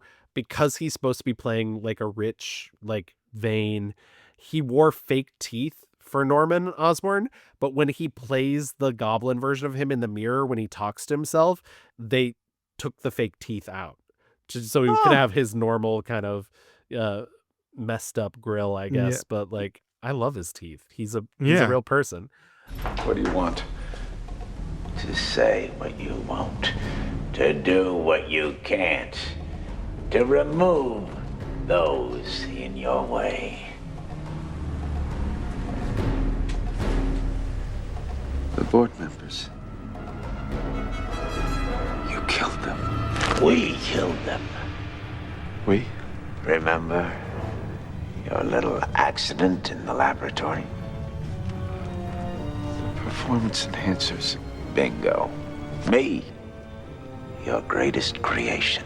That just kind of, from there, I think like people sort of start seeing him in a more mainstream. Yeah. I mean, I guess he was already mainstream, but like more like he does Blockbuster. He does like Finding Nemo after that. Yes. In 2003. Yes. He shows up in Robert Rodriguez Once Upon a Time in New Mexico, he shows up in Robert Rodriguez's Once Upon a Time in Mexico. He plays a James Bond villain in a video game. He is the villain in James Bond 007 Everything or Nothing, playing the villain Nikolai Divolo. Incredible. Yeah, so like he's really kind of getting this sort of blockbuster angle, and that allows him to do things like showing up in The Life Aquatic with Steve Zissou, the Wes Anderson film, which is his first collaboration with Wes Anderson. You know, he shows up very briefly in The Aviator for Martin Scorsese. He, once again, on the other side of this, does Triple X State of the Union, the sequel to the Triple X movie. I watched. He does his first Lars von Trier film in 2005. So yeah, it is just like moving back and forth. You know, he's doing Spider-Man 2. He's doing Manderley for Lars von Trier. You know, so he ends up in American Dreams. I know you love American Dreams. I love American Dreams. Oh, wow. I mean, we talk about the 13 degrees or whatever of Kevin Bacon. Like, we need to be talking about the degrees of Willem Dafoe. Also in the same year, or maybe the year before American Dream, like he does Ripley's Underground, which is the Ripley film no one talks about because it's bad. He does Spike Lee's Inside Man, which we've had a billion opportunities to talk about between Denzel Washington and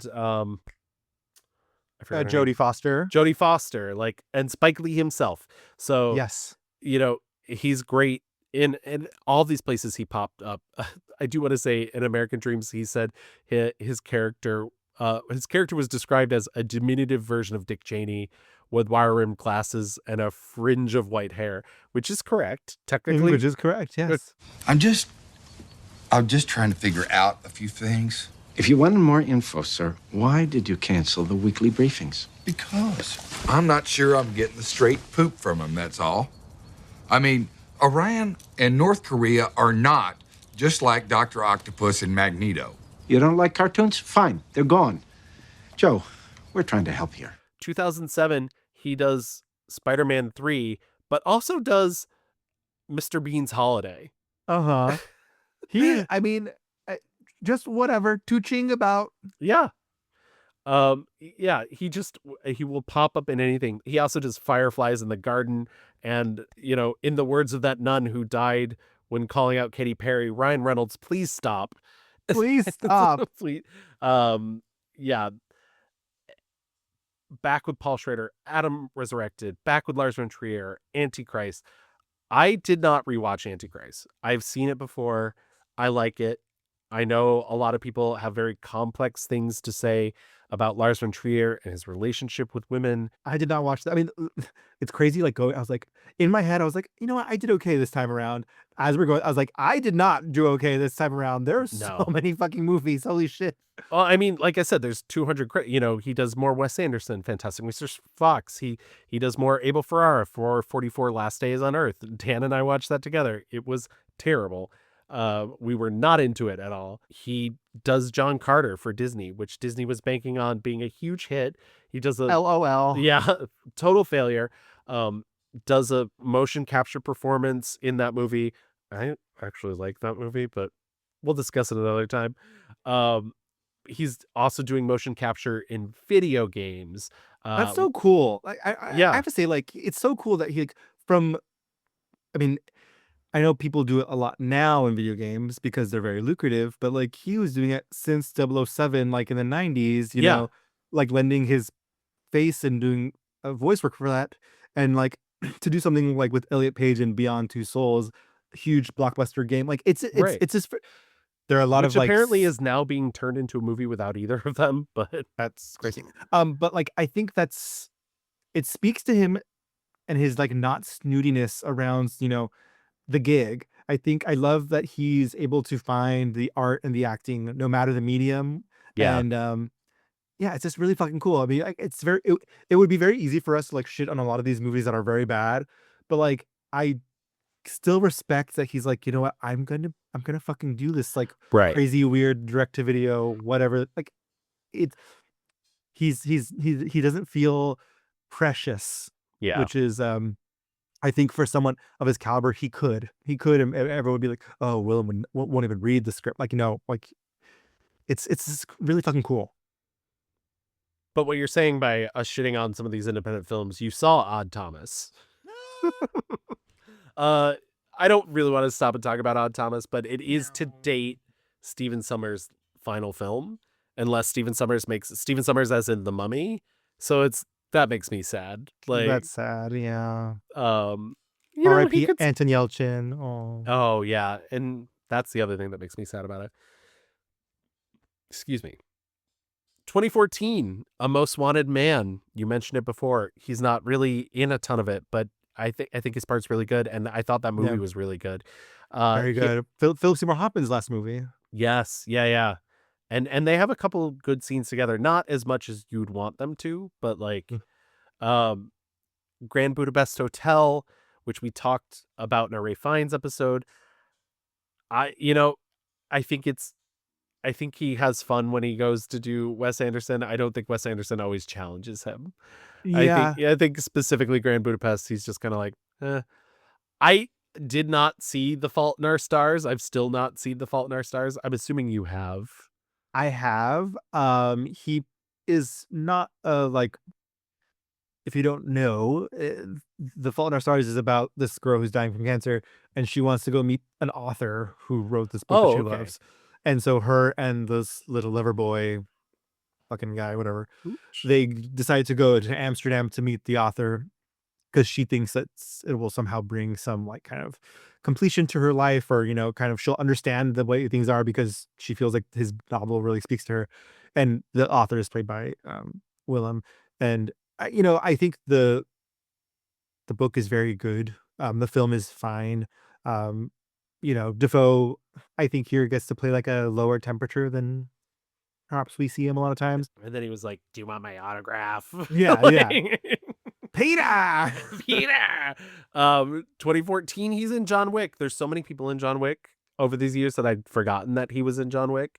But he's great in it. And yeah.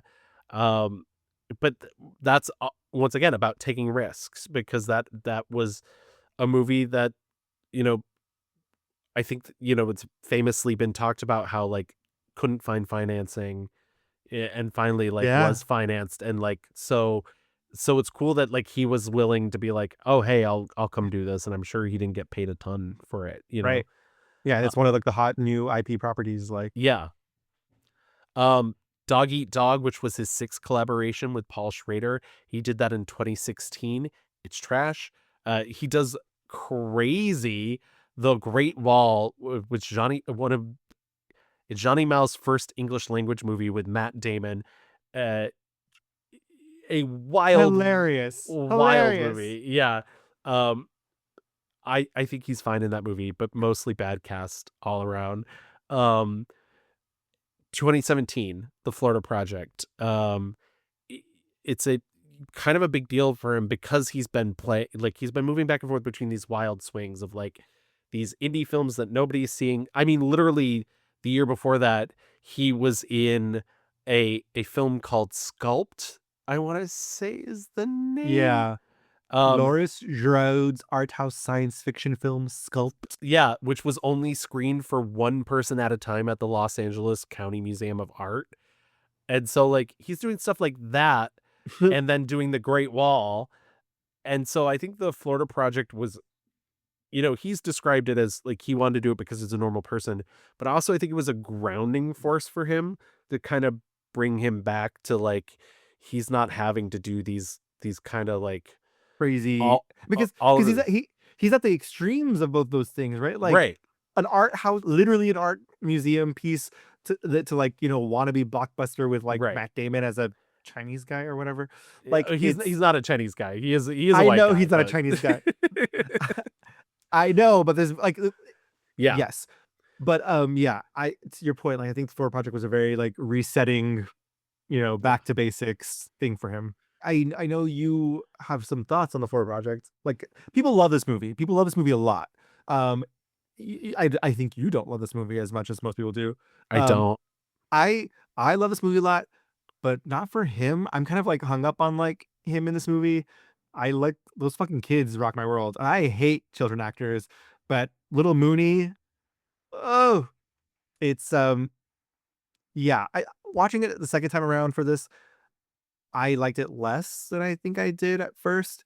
But I just kept thinking like, do we like Willem Dafoe here because he's doing a good job, or do we like him just because he is like the calm and like grounding force in the center of all these fucking crazy people who keep making bad decisions? Right. I mean, I have a problem in general with Sean Florida. Baker, with Florida. I'm very mad at Florida all the time. With Sean Baker, I think a lot of his movies have a tendency to feel like poverty tourism. I think the way Sean Baker presents these characters, whether or not he's trying to be neutral or not, and I just don't know if he just doesn't have the ability for it to come off as neutral. And trust me, I like this movie a lot better than I liked Red Rocket, but I had a very similar problem with Red Rocket where it feels very much like gawk at these people and gawk at their lives, and they don't feel. I know that he's attempting to present people that a lot of time you do not see on a movie screen, but I don't think he presents them realistically a lot of the times too. And yeah, I know he uses a lot of untrained actors, and I do think those kids are great. And I think, those kids are not trained actors, but also like he's not really necessarily presenting the reality. Like there is a script or a plot line, dramatic arc that has to occur in the film. Like he is laying that on them, and there is an artificial reality to it that feels more like tourism to me than it does any sort of real emotional depth. And I know a lot of people disagree with me on that. A lot of people see this and they feel very attached to it. And that's fine. Like if it works for you, there's plenty of movies that work for me that don't work for other people, and that's perfectly fine. But for my taste, I just feel he's a little more exploitative than he is um presenting something as like a, he's not one of the helpers in the world, I think, and that's fine. Once again, like I'm trying not to, I'm trying not to be judgmental about it, but I don't ever connect to his work in a way that makes me feel, I feel kind of gross about it. Like, and I put a lot of that on him because he doesn't belong to this world, to that world either. And so it just feels like an outsider, like trying to present to you a world that they're not a part of in a very extreme way, to be like, but look at this, look at how these people live. And that is gross to me. So, I think that's a valid criticism. I mean, like, I probably am like maybe halfway there with you on that, because that is not his world. Or I mean, I guess I don't fucking know Sean Baker, what he does in his life, but, and there are parts where it's like, oh, it is extreme. It is extreme. Like, um, but I do think that there are enough moments in this film where I'm like, you know, there, this movie could easily be like, the mom and the grandma who's downstairs who gets mad, like they get into like a real fucking fight, whatever. But like, Right. there are moments of like humanity that I think kind of, at least to me, make it feel not as like voyeuristic, like, just looking in. I do think like, even though that there are like these really hard to like, and really uncomfortable things where it's like this family trying, can't afford to go to the other hotel, and, you know, and having his character pay for them in the end. Like, I think there are enough moments that kind of feel like a solve on it, because, and thankfully, like if it was just like the hard critical, cringy, like, oh, look at these fuck ups type things, it'd be really, Right. really awful.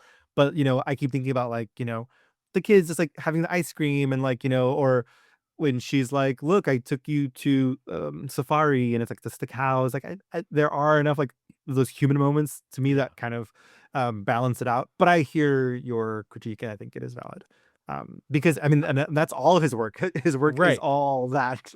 And like also, I, you know, I'm not saying everybody where I came from is like this, and in fact, I wouldn't even say half the people from where I came from before living in New York City are like this, but I have experience with people that are like a lot of the subjects in his movies.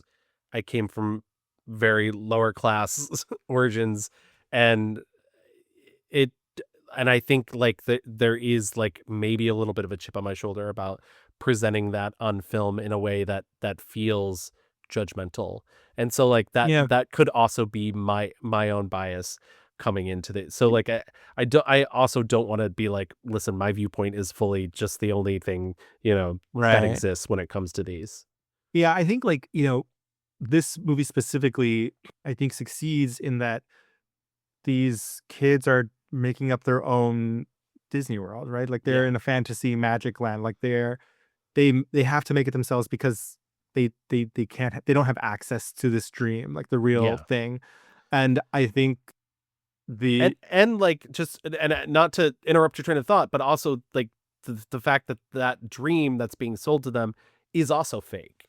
yeah, That it right, is like right, a capitalist sort of disgusting, like hey, like right, this is the thing that you should want out of life, and really all it is like a bunch of rides and like a right. bunch of people playing dress up. Right, like, is it better to go to Disney's Animal Kingdom or whatever? Is that better than, like, the cows in the backyard? Like, is Right, that right. is that really better or not? But I do think there is, like, this, I think the thing that people really respond to in his movies is that he always injects this, like, human spirit of, like, "You know what? Fuck this." Like, "Fuck this." Like, Yeah. 'cause Mooney, I mean, like, my god, that ending scene where they're gonna take Mooney away, like her mother has kind of like been backed into a corner, and Mooney goes to her little friend's place and is like, please, please, please, you're my best friend. I don't know what's gonna happen. And they just run off, and it ends with them running into Disneyland, Disney World, whatever. Like, it's just kind of like, fuck, like I, it's there was no good ending here, right? Like Right, right. there's, and so the last thing this little kid can do is, just run through Disney World, uh, with her best friend. Um, I'm assuming like up snuck in somehow just to get in. It's just kind of like this kind of really uplifting, moment, um, to kind of highlight and punctuate like this bitch is gonna make her dream happen. Like she's gonna get to the place, even if it's fake, Right. which is pretty powerful. You gotta start to respect rules. people. Just because they're not your rules doesn't mean anything. No, they're the company's rules. They're the motel's rules. That's the way it is. Fuck you I'm a very looking at fair Tina. person. Hey, take Yo, it listen, easy. Hey, you know people what? are leaving. You're not my fucking father. I don't want to be your You father. can't fucking treat me like this. This Listen. isn't a Hey, fucking calm jail. down. Calm down. This isn't a jail. No, You're just no, gonna it's a take place my where people friends live, away? and you That's gotta fucking invasion of calm down. privacy. And obviously his performance does not go unnoticed. This is his third Best Supporting Actor nomination at the Academy Awards. He gets nominated for the Golden Globes, the SAG Award, and the BAFTA Awards. And that doesn't slow him down at all because he does Netflix's Death Note, which the voice of one of the characters, he does along with every other working actor, Murder on the Orient Express. He's Correct. in... He got the call. Right, exactly. He's in Aquaman, playing Volko. He does Vincent Van Gogh in At Eternity's Gate, and that's where I'll pull that pin out about Julian Schnabel. Julian Schnabel, artist as well, crafts this movie about Vincent Van Gogh. I saw that artsy fartsy fucking movie. I was like, oh my God, what am I watching? My problem with every Van Gogh movie is no one is interested in Van Gogh. They're only interested in the illness. And to me, that's like, just like, okay, sure. Another movie about how he's crazy great. I will say though, I mean, like between this and Last Temptation of Christ, Yeah. Jesus Christ, whatever, I was like, he just does have that fucking old world face that just makes sense. It just makes sense. I'm like, yeah, that is Vincent Van Gogh. In 2019, he does his first Robert Eggers collaboration, The Lighthouse. And listen, maybe this is to come back to what you were saying earlier about him starting off and getting these auteurs. Maybe it's also kind of reversed in a way too, where he's just very good at finding these people who have particular visions. Because he has said, like, he's worked with directors who do not like... He's like, I don't want you to come in and tell me how to act, but I want you to come in and tell me what the world is and like what the world is you're building. And I think that's, I'm not the world's biggest Robert Eggers fan. I really like Nosferatu, but I think that's what Robert Eggers is really good at. Wes Anderson's really good at that. Yeah. Being like, this very particular world that I want you to inhabit, and then letting you go off from there. I am also fond of a lighthouse. Yeah, I like I've said this because I know I have a particular hot take on The Witch. I have said this before. I think The Lighthouse is a better movie than The Witch. I would much rather watch The Witch. Really? Yeah. Well, I don't know. Well, because it's it's a lot. The Lighthouse is a lot. Yeah, girl, come on. The Witch is nothing. The Witch is light. It's nothing. It's fun. It's light. It's breezy. Well, it's because you're a little horror slut, and like that's why you like The Witch more than this. But I do think The Lighthouse is a better movie. I do genuinely think it's a better movie. I do think. I just real quick. I know we're like running real, run it up like we're running real close to time, but I do just want to give a shout out to Togo. Togo was a film that he ended up doing for Disney Plus. And it's a movie about a very famous sled dog in Alaska.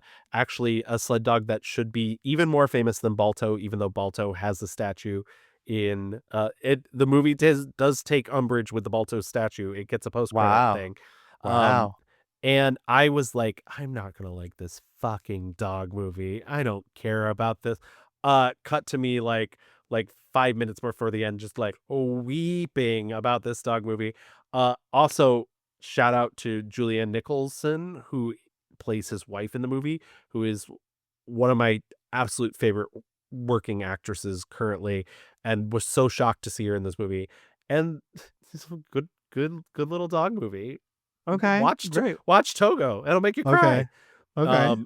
More Wes Anderson. He's in Nightmare Alley for Guillermo del Toro. Does The Northman with Robert Eggers. He's like not really in it that much, but he's very fun when he is. Yeah, I like The Northman a lot.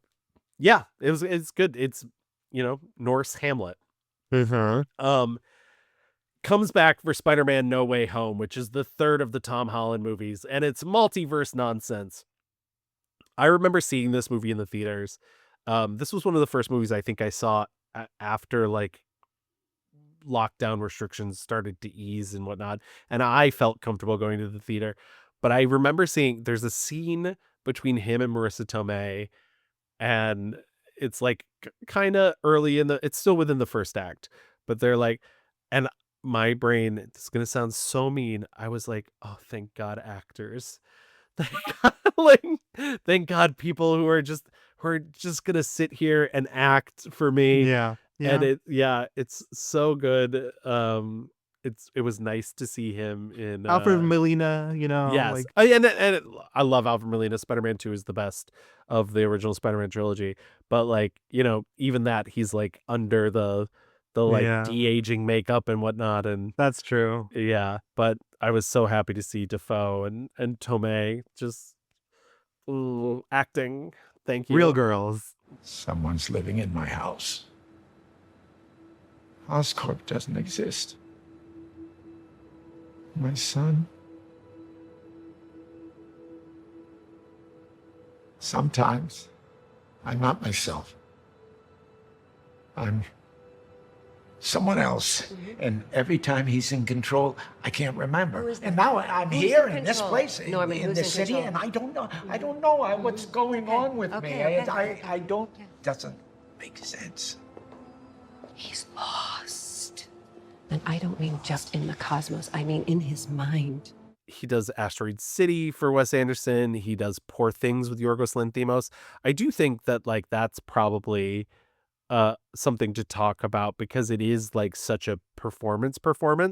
And it starts like a kind of, because he also does Kinds of Kindness with Yorgos Lanthimos. But I do really like that he is given this sort of monstrous looking character who you find out like actually has like a very soft and gentle heart. And I feel like he doesn't get to play that often, because he's so often cast as villains. Yeah, it was interesting. Again, like such an extreme exterior, but able to kind of be, because Emma Stone's character is so kind of like outrageous and big. He is this calming presence, kind of is just, this thinking man. I know people kind of are like, I guess maybe mixed on the movie. I quite like it. Yeah, I liked it too, actually. I quite like him in it. Critics loved, this. I just like, there are people who are like, Emma Stone is a baby and it's fucking cringe. But I think it's, there's so much to talk about that feels a little hollow when it comes from two cis men. But I agree. I think I agree with what you're saying. Yeah. Like but it's cringe or no? No, just the yeah, where you're going with that. Like, right. Well, I think like, she's growing up and like, right. Kids are cringe. Like that's and like men are, I don't think the movie is on the side of the men. And I think you kind of have to, if you're like, I think you're maybe, I'm not saying this for the women critic. I don't know. It's tough because I don't want to say something wrong. But I think if you're you're empathizing a little too much for the men if you watch that movie and you think like, because men are disgusting and they see a full grown woman with the mind of the baby and they do not care. And I don't think the movie is being like, that's a good thing. So yeah. No, I mean, I'll just say, I think Willem in that performance is very good. Again, like he's able to, unlike the Green Goblin, where he's all done up and is like matching his performance to that done-upness. Here, he's able to carry all that makeup and prosthetics and stuff and still be kind of like light and easy, which again, just like his range is crazy. Yeah. And then just last year, we mentioned Kinds of Kindness. We talked about in our Gavin Louis Go to the Movies Beetlejuice, which was like kind of a throwaway role, but whatever, he was fun in it. And Yes. and Nosferatu, where I think he was like, Eggers like really was able to unleash him and be like, Yeah. Bring back that craziness that you had in The Lighthouse and just, rant and rave. And he's so good. It essentially the Van Helsing role at Albin Eberhard von Franz is the name of the character that's filling the Van Helsing role in this movie. Yeah, and we saw that. We talked about that in our Gavin Louis Go to the Movies as well. We did see that together. But yeah, that really brings us to now. And just real quick, to talk about his personal life. In 1977, he began a relationship with director Elizabeth Lecomte. They have a son together who was born in 1982, and then they separated in 2004, and they never got married. He's quoted in saying in 2009 in The Guardian that they, quote, never married because to her, marriage represented ownership, and I respected that. Way. Seems like a good man. Yeah. He then meets Italian actress Giada Colagrande on the set of Life Aquatic with Steve Zissou, and they end up getting married in 2005. He said, we were at lunch together, and I just said, do you want to get married tomorrow? And so they literally did in front of a very small ceremony. They've worked together. I don't want to read that. Nobody's seen those movies. And him and his wife now split time between Rome and New York City, and he has actually acquired Italian citizenship, so he never has to come back to this awful place if he doesn't want to. And he does like speak Italian now, and it's funny because I was watching Tamasu, which is one of his Abel Ferrara movies, and there's like a whole thing with him as wife in that movie where he's like, speak Italian, I'll never learn it if you don't speak Italian. Feels very autobiographical. Yeah. He's a pescatarian, and he believes that animal farms are, quote, one of the main causes of destruction on the planet. And he's assigned letters against climate change and biodiversity loss. He's also a avid yoga practitioner. That's what keeps him very physical and healthy and young. And I wish I had that kind of mindset. But yeah. And so, like I said, I just like talking about that stuff. I mean, he's like very clearly not pleased with the way the politics are going in this country. He has said You so. don't say. I don't know where to join in. I'm an actor, and I always have a problem. I feel like I express things. I don't want to be a coward. I express myself best through my work. There's better people to talk about the political situation. But personally, our leader should be a moral leader. And I don't think we're going in the right direction. And we're a powerful country, and we have a responsibility to the rest of the world. I'm not putting words in his mouth by saying that. I've seen him say it in interviews. Yeah, he seems like a cool guy, if you ask me. Yeah, I agree. He got his star on the Hollywood Walk of Fame just last year. Oh, that's awesome. I missed Well that deserved. somehow. Yeah, absolutely. That's fair. That's one of those things where like you sort of have to pay for it, or somebody pays for it for you. I don't know. You have to like, apply or something. Yeah. I'm always conflicted about it, but then I'm always happy when people do, like when John Waters got his. So like, Yeah, it's fun. I mean, yeah. yeah, it's a fun thing. But anyways, all right, let's get out of this place and let's talk about our 1-star reviews, because let's face it, in a career this varied, there's going to be some 1-star reviews.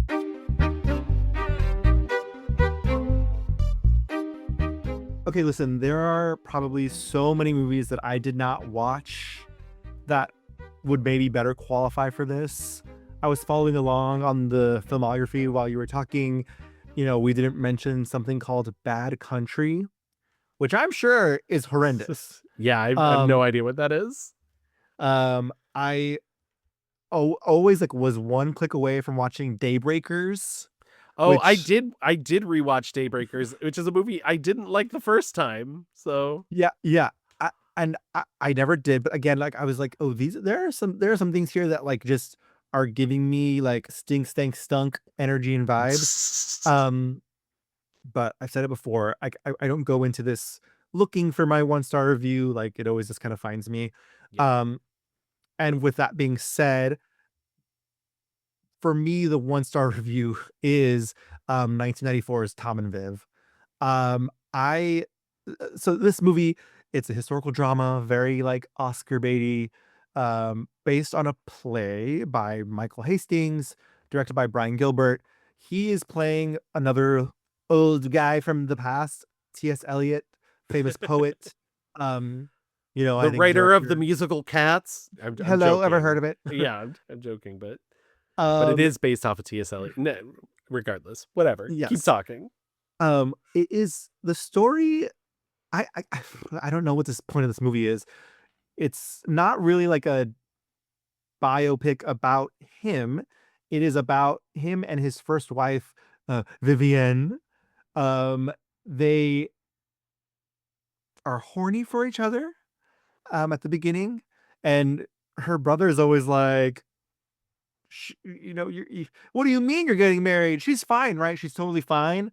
And T.S. Eliot's like, yeah, whatever. I don't like whatever. I need to be a poet, so whatever. They get married, but it's like dramatic. But then they like have a bad like hookup or something, and basically this movie is about how she has like this mental disorder. Or they just like later they go to a lot of doctors and they're like, oh, she basically has like bipolar disorder, some sort of bipolar disorder. Um, and he treats her really fucking shittily. And at the end, just dumps her at this like mental institution. Even after the fucking doctors are like, Diva, we invented drugs for this, and you're Right, fine. exactly. And they're like, no. And she even like when they tell her like, hey, your husband has a fuck ton of money. You don't have to be here. There's treatment. And she's like, how dare you? My husband loves me. Like she's so I I don't like this movie broadly. Um for, I think there was a lot of very good notices for Miranda Richardson who plays Vivian. I think she's like I think it's a very crass movie. I think she is like very kind of crass. Um, I think the movie is impolite and like not in a fun way. It's just kind of like really clumsily handles the subject matter. I have a right to some of Daddy's money. Viv, there's no money to share as such. Viv, please, I'm sure you wouldn't like to go home. The solicitor will arrange everything. What else does the solicitor have to arrange? Does the solicitor know that Tom and I sleep in separate rooms and that I've driven him to it? You have not. And divorce. Tom's friends say we should divorce. There's been no talk of divorce. I think Willem is like a little too sharp to be T.S. Eliot. Like everything feels underwritten. Everything feels like not good enough for him, frankly. And by the end of it, I was just like, are we just saying like fuck T.S. Eliot? Like there's no well-rounded I picture am. for him. Well, but I don't think it's like well-rounded enough about him to like really go deep onto that, right? Because all they're telling us is like he dumped her at this institution and then she's like mad about it, or not even mad about it, but like it's not enough about her or him for it to be a Right. fulfilling whole thing. And I think the performance that he gives kind of is like sleepwalking through it. Like I don't think it's like there's anything special here. It's not none of like the things that we love about him are on display here. And it's just I was like, God, I mean, between this and what was it, the Triumph of The Spirit. whatever. The Triumph of the Spirit. These are the ones where I was like, okay, like this director was like, we got Willem. Let's go for the Oscar. And it's just so boring. I mean, when you think about like those 90s movies that are cliche, kind of like nothing burgers that really were going for the Oscar, these are the films that, like, people satirize now. And Tom and Viv is aggressively that. Even the title, fuck Tom and Viv, like, I mean, I guess it's based on a play, but like, I don't like. This was the watch out of everything that I was like, boo, like the most thumbs down for me. So Tom and Viv, my 1-star review. I love that we in the end both picked 1-star reviews that nobody's ever gonna watch, but that's fine. Well, that's the name of the game though. With something like Right. this with him, it's like there's so much. Yeah. My 1-star review, and I'll probably be pretty brief about it, is Lulu on the Bridge. It's a 1998 romantic mystery drama film, directed by Paul Astor, who also wrote the script, and starring Harvey Keitel and Mira Sorvino. And it's a little unfair of me because Willem Dafoe really doesn't show up until, like, I want to say like at least half of the movie is already over. But essentially, Harvey Keitel, Judas Iscariot himself, Yes. plays a saxophone. Because when you think Judas, you think New York Brooklyn accent. But he plays a jazz. Yeah, he plays a jazz saxophonist who is shot at the beginning of the film and is then sort of transformed. He can no longer play his music, and he meets Mira Sorvino, who is an actress who's struggling to get famous. And while all of this is happening, he like essentially finds a dead body with a bag laying nearby it that has a magic stone that creates a blue light that like makes everybody calm. And once this blue light is in his life and in her life, things start going well. She gets cast as the character of Lula in a new film version of Pandora's Box, a very famous book that was adapted before in silent film. And while all this is going along, Harvey Keitel, is kidnapped and held prisoner by a mysterious Dr. Van Horn, who is Willem Dafoe. And Willem Dafoe keeps asking him all this weird stuff, like his real name, childhood incidents, about catching fireflies with his brother at the summer house on Echo Lake. I thought you could help us, you see. I had such high hopes for you. But I was wrong to trust you, wasn't I? Am I right or wrong, Mr. Mauer? I don't know what you're talking about. Yes, you do. Stanley Marr, for one thing. And the little box he was carrying with him. Do you know how precious that stone is? It took years to achieve that light. Do you have any idea of the good it can do? I'm so disappointed in you. Here. Change your clothes. You stink. And he's like, once you're cured, I can let you go. But really, he's seeking out this magic stone. And essentially, Izzy, he gets in contact with Izzy, who's Mira Sorvino's character. He tries to hunt her down. She destroys the stone, throws herself off the bridge, and he then lets Harvey Keitel go, and Harvey Keitel like goes and talks to Mandy Patinkin, who was the movie's producer, and he's like, yeah, she just disappeared. Nobody knows where she went. And you find out, he like goes back home and watches the videos of her that they took while they're making of this movie, so he can like see her act. And then it flashes back to the jazz club because all of this has been a dream while he was dying from being shot at the jazz club. And yeah, Louis is just closing his laptop. And he's being rushed to the hospital in an ambulance, which just happens to pass Mira Sorvino, and she crosses herself as he passes. And that's it. That's the picture. And you know what? Did you say this is 97, 94? 98. 98. Yeah. This is getting big late 90s, like, what a twist energy. Yeah. It's just really bad, and the character Dafoe is given is nothing. Like, there's literally nothing to this character.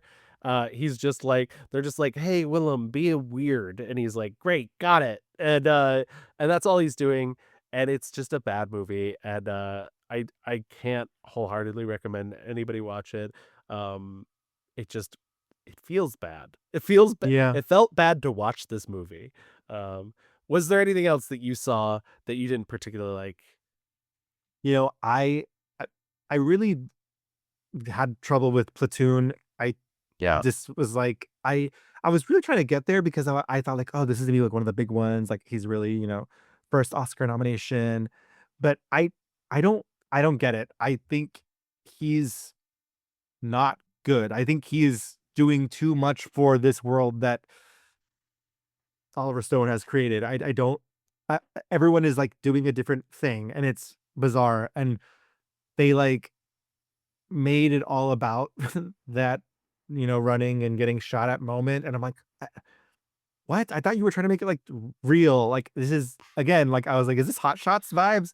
So yeah, I really couldn't get on to that. I thought White Sands rough. He's good in Fine Mississippi for like a Burning. Cinemax movie, but like Yeah, yeah. I think Mississippi Burning is like he's yeah. there are good performances in it, but it's wildly misguided. Um, yeah. What about you? I mean, you couldn't pay me to watch Boondock Saints again. I saw it in college. I never want to see it ever again. Um, I he's in like I said, Ripley's Underground, which is like the Tom Ripley movie nobody talks about, where Barry Pepper plays Tom Ripley, and his part is really strange because he gets killed in it and it's almost like slapstick, but the rest of the movie is kind of going for like serious dark comedy vibes, and his like there's a whole like he's like an art collector, and he's like this piece of art will really put Columbus, Ohio on the map, and it's like what are we doing here? But yeah, Fireflies in the Garden, I don't think he's necessarily bad in it, but it's such a monstrously bad movie. It's like Ryan Reynolds is the abused son of Willem Dafoe and Julia Roberts. And yeah. What? Ryan Yeah. Reynolds being like mom, and Julia Roberts Yeah. is there like, And yeah. it's Julia Roberts in old age makeup. And Ugh. like, yeah, it's a bad, dumb movie, and Is definitely it? was. It's very like you guys thought you did something here, huh? Yeah, You yeah, guys yeah. really thought. All right. I think that's enough talking about the bad stuff. Why don't we get out of here and talk about our 5-star reviews?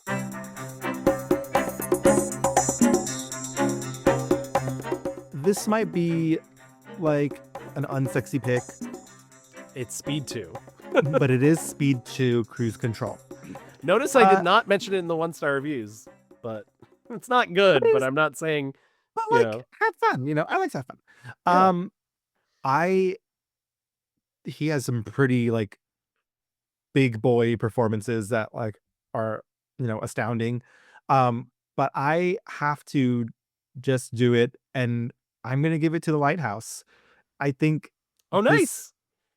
Yeah, I just think it is a culmination of everything, everything good, like all of his, experience, all like, I mean, and Eggers really knows how to fucking shoot him. Like every line on his face, it, there is the quiet, like, at the beginning when it's like the quiet and like nothing's happening moments. And then there's like the extreme when he's like, with the tentacles and everything on him. And like, he gets to do all the things in this movie. And it's just kind of, astounding to watch with such supreme command. I was thinking like, and oh, by the way, it only highlighted and even better for it because he has found another little goblin man to play off of in Robert Pattinson, who is in the same vein of just like, this go for broke, crazy nutso, guy. If you don't know, The Lighthouse in 2019, directed by Robert Eggers, is just about these two guys. It's 19th century. They are tending to this lighthouse in this remote New England, kind of area. Robert Pattinson's character is like the new guy, and Willem Dafoe is kind of like, the old kind of creepy weirdo guy who farts a lot and is in charge and tells him to clean up, and is also like, bitch, you better not be fucking with those birds because killing a bird is bad luck. And also is like, you aren't cleaning it well enough. You're not going fast enough. He's kind of like, a shitty manager type guy. But they drink a lot together, and he warns him like, hey girl, like out here we go mad, like, so you got to really keep it sharp. And guess what, Dina? Not only does he go mad, he kills those fucking birds. And it's just kind of, and the beginning is slow, like there it's kind of like this, oh god, like it's very quiet, long extended scenes. But then like it gets cooking, and it really gets cooking. It's just, there are so many monologues that they have to each other. You're fond of me lobster. Say it. Say it. Say it. I don't have to say nothing. Danny! Let Neptune strike ye dead, Winslow. Hark! Hark! Triton! Hark! Bellow!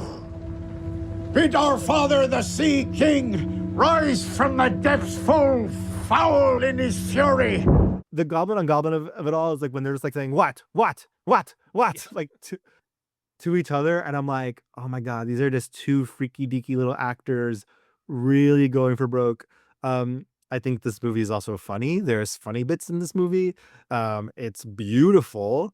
I'm sure, I have not dived into the discourse. I'm sure there's so many, like, it's actually about, because Robert Pattinson, in the end, he just wants to fucking go up into the actual where the light is. But Willem Dafoe's character, that bit when the light hits and Willem Dafoe is like standing over him naked, and the beam of light just peering, gorgeous. And I know it's based off a painting, but like seeing it with two real people, like, it's like I said when we watched Nosferatu, Eggers' movies are like just assaults on the senses, and like this is no different. It's use of light, use of sound, so physical. It turns into like pup play at the end. It's just not so crazy, just like Willem, and that's how I like him. So, The Lighthouse.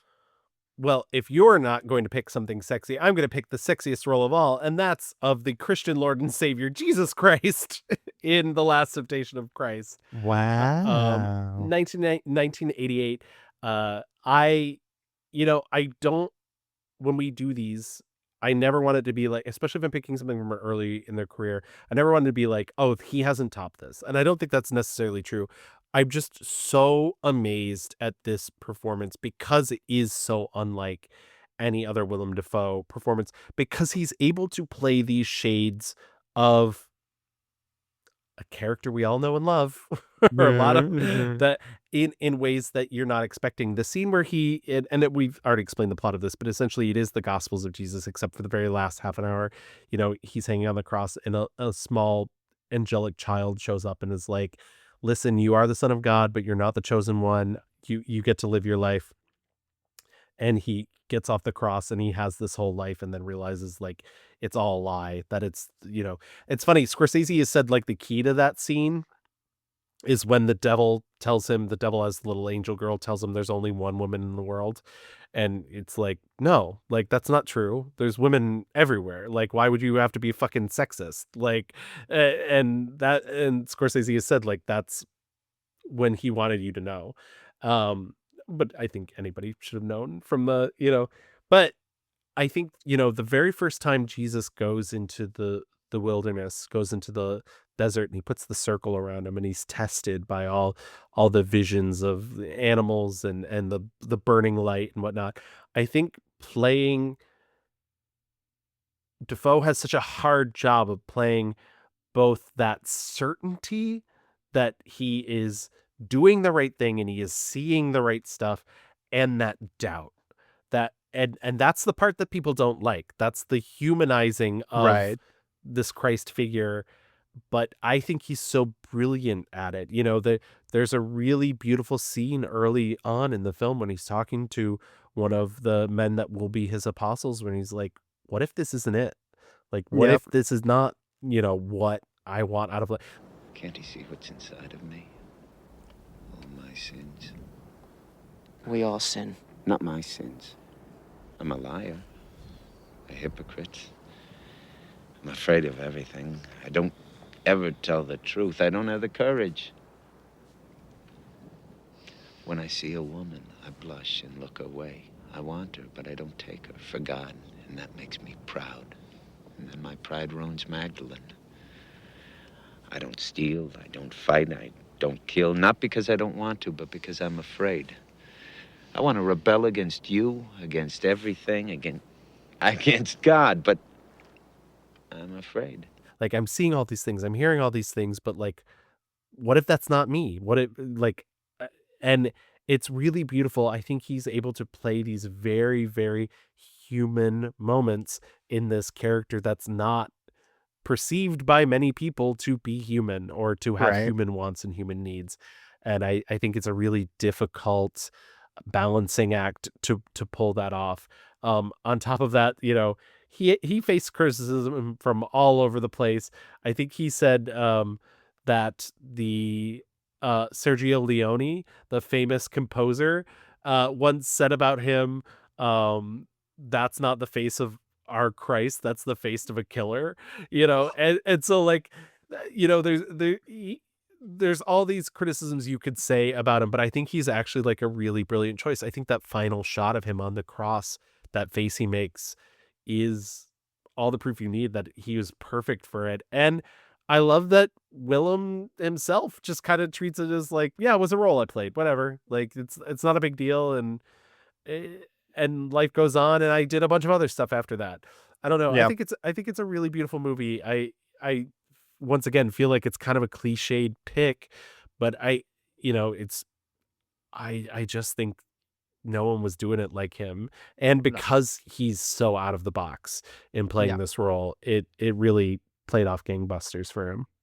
What I love about this movie is, and I think I'm like less warm on it than you are, but what I do love is the beginning is him making these fucking crosses that they are Yeah. hanging people on. And he has this doubt and shame of like, well, I've already had this like sinful, horrible fucking life. How could I be the chosen one? How could, like, Right. didn't you see what I've done? And so there is so much contradiction. And so you're right. And like, he's having to, it's a very difficult role to play, not just because it's fucking Jesus, but because Martin Scorsese has imbued all these really complicated feelings. Like, what would happen if a fucking human guy was like, oh shit, I'm, the chosen one. And like, do I deserve this? Am I worthy? Can people really follow me? Like, is it just, death Yeah. and destruction? Like, wouldn't it be so much easier just to like be a normal human person? So yeah, I think that this is a very technical, like, the technician he is as an actor is on full display here. Yeah, there's so much nuance to it. I do want to give one last shout out to a particular scene in the movie, and that's the famous Pontius Pilate scene. Pontius Pilate, played by David Bowie, as you mentioned earlier. And I think there's a great place to ruminate on what's being said in that scene too, nonetheless, which is Willem Dafoe as Jesus keeps being like, I just want to preach love. Like, I want to change things for the better, and I want it to be about love, loving each other, loving your fellow man, helping each other out. And Pontius Pilate basically says, that's great, and it's nice that you believe that, but the problem is that you want to change things, and it doesn't matter how you want to change them or how good you think you're being. It's that the people you're up against don't want things changed. Yeah. And I think that's very true for for this very particular moment in time as well. Yeah. And so I think that really struck me in this rewatch. I was like, yeah, it's about the fear of change, and the people in power don't want that to happen. Right, and it's also like a very powerful portrait of like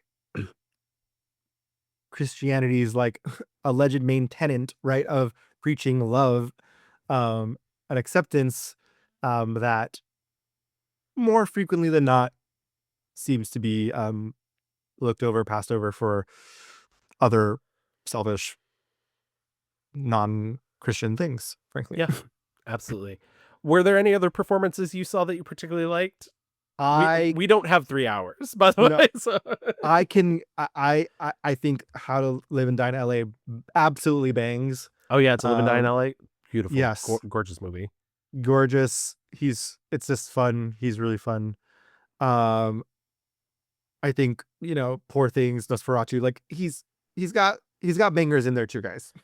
Light Sleeper, seriously, Light Sleeper, Streets of Fire, like these are all earlier stuff, but honestly, like newer stuff, seriously, I'm not joking. Fucking Togo, just so good. Also, and the Florida Project, I'll give the shout out. I think he's great in the Florida Project. I don't think he's the reason to watch the Florida Project, but I think he's great in it.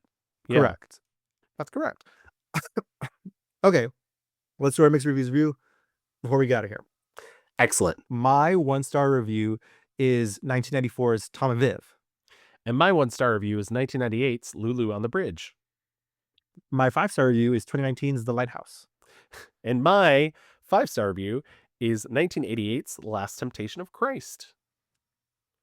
Cool. Let's get into our fast forward.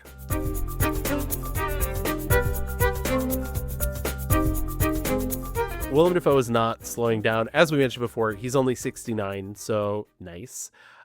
He's not going to stop. This year alone, he has many films coming out. Literally just a week ago, he had The Legend of Ochi, which actually I was going to give it my 1-star review. I did not like this movie. I thought it was really bad, and I thought him in particular, he was not directed in the same way everybody else was, or he just didn't, like, he thought he was in like a Wes Anderson comedy and everybody else thought they were in a drama. It's not good. But I just, Lulu on the Bridge was the one I was like, no, I need to give it 1 star for this. But upcoming out, The Man in the Basement, Late Fame, The Birthday Party, and Wes Anderson's next movie, The Phoenician Scheme, which I believe comes out this year.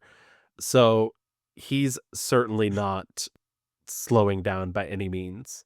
It's just so wild. Like, how can he be so productive? How? I truly don't know, especially like living abroad and like, yeah. And, but it's the art. He lives for the art. He lives for the applause. The art. Lady Gaga.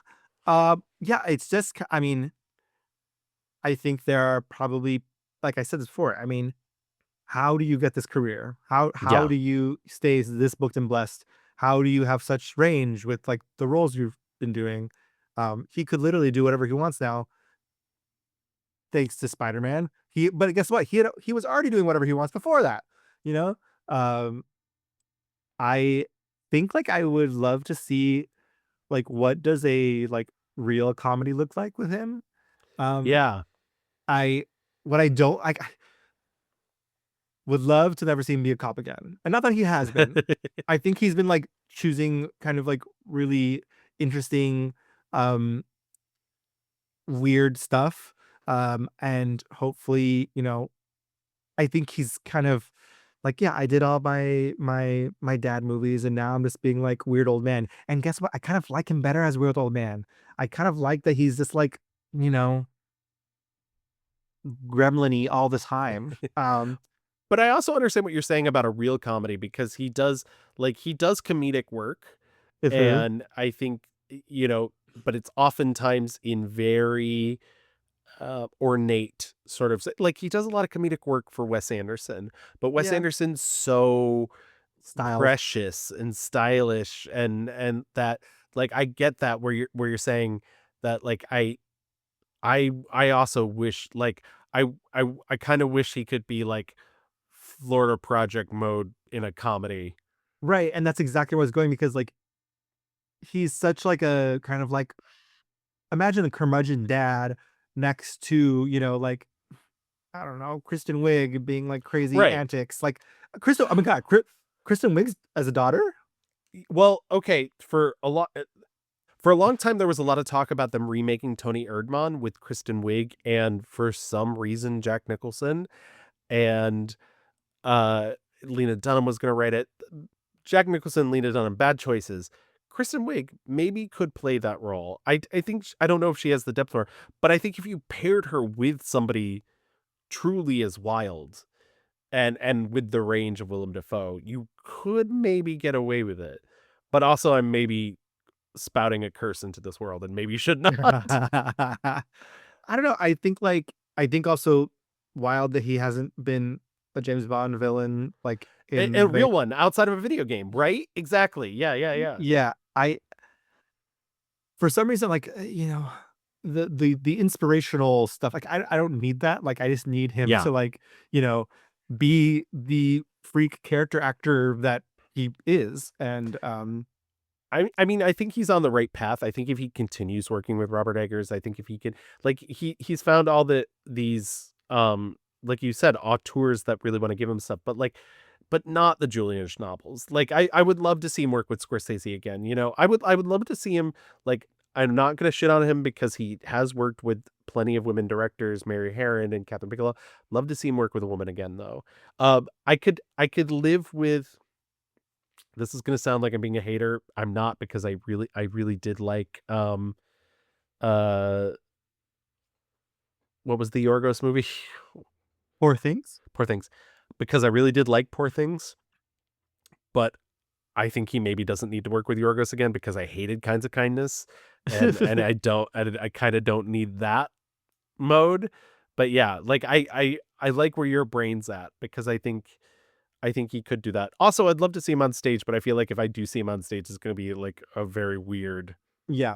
I just realized, I mean, like American Dreams, kind of a comedy, satire like thing. Yes. Like maybe more of that. Like that's super cool. I just don't need to see him with a gun again. Like it's just like. And that was part of my problem with Ochi. It was like he was playing that guy with a gun, but also was supposed to be like his character. I felt like we were supposed to laugh at, and like, I don't know. That movie's a mess. Beautiful puppets. Beautiful gowns. But yeah, I did go to see that last Saturday and was like, Yikes-o-rama. Which, I mean, so that kind of like brings us to like a natural ending, but I also just wanted that.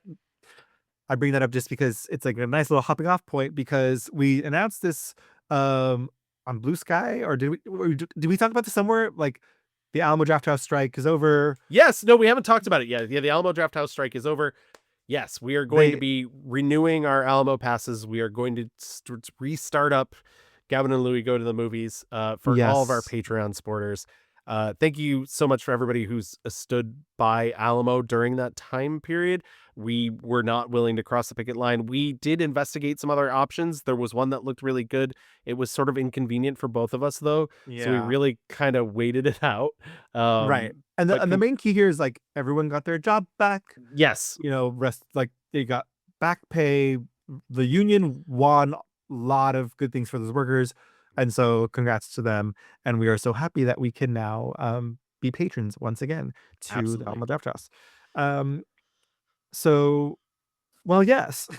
Yeah, no, I think, like you said, that's a perfect place to leave Willem Dafoe. He's still got many years of being a weird gremlin man, and I can't wait to watch it again. But if you want to tell us who your favorite weird gremlin man is, that is not either Louis or I, because we are both beautiful gentlemen. Yes. You can always write to us on a Blue Sky at the Mixed Reviews. We're like weird fairy men. You can find us on Facebook and just type in the Mixed Reviews. If you want to email us, you can always find us at reviewsmixed@gmail.com. Write us a little love note. Yeah, we're also on Instagram at @the_mixed_reviews. And if you want to listen to our back catalog the way you've listened to this entire episode, you can find us on any major podcast app. We're on Apple, Spotify, Audible, Amazon, all the main ones. If you want to go there, leave us a 5-star review, write us a little rating. Write us a little rating? Write us a little rating. Write us a little note. Give us a little rating. Yeah, write us a little note, give us a little rating, and we'll read it on the show. If you're cool with that. If you're not cool with that, we'll probably still read it on the show, whatever. It's our show. It's our show. We're also, want to say before we go, we're a very proud member of the Glitter Jaw Network, community coterie of queer podcasting, of all your favorite pop culture things. Gavin has a whole other show on the network without me. With our You're gonna be there. You're gonna be there eventually. Okay, we're not gonna talk about this on air, but Chels has informed me of what's coming, and I'm excited for that. But please go check out that show. Check out all the other shows on the Glitter Jaw Queer Podcasting Network. Thank you so much for listening. Absolutely. Support us on Patreon, $5 across the board. Yeah, and we'll be back this month. We'll be back. Please go keep an eye out on our Instagram for voting for May Madness. So we're gonna have a regular episode at the end of this month, and then in June, after all the voting is over, we'll have our Pride episode ready to go for you guys. So absolutely, thank you guys for listening. We'll see you next time. Bye. Bye. I got 2 weeks in back pay, just gas in my car. And your folks say I must go, Marie.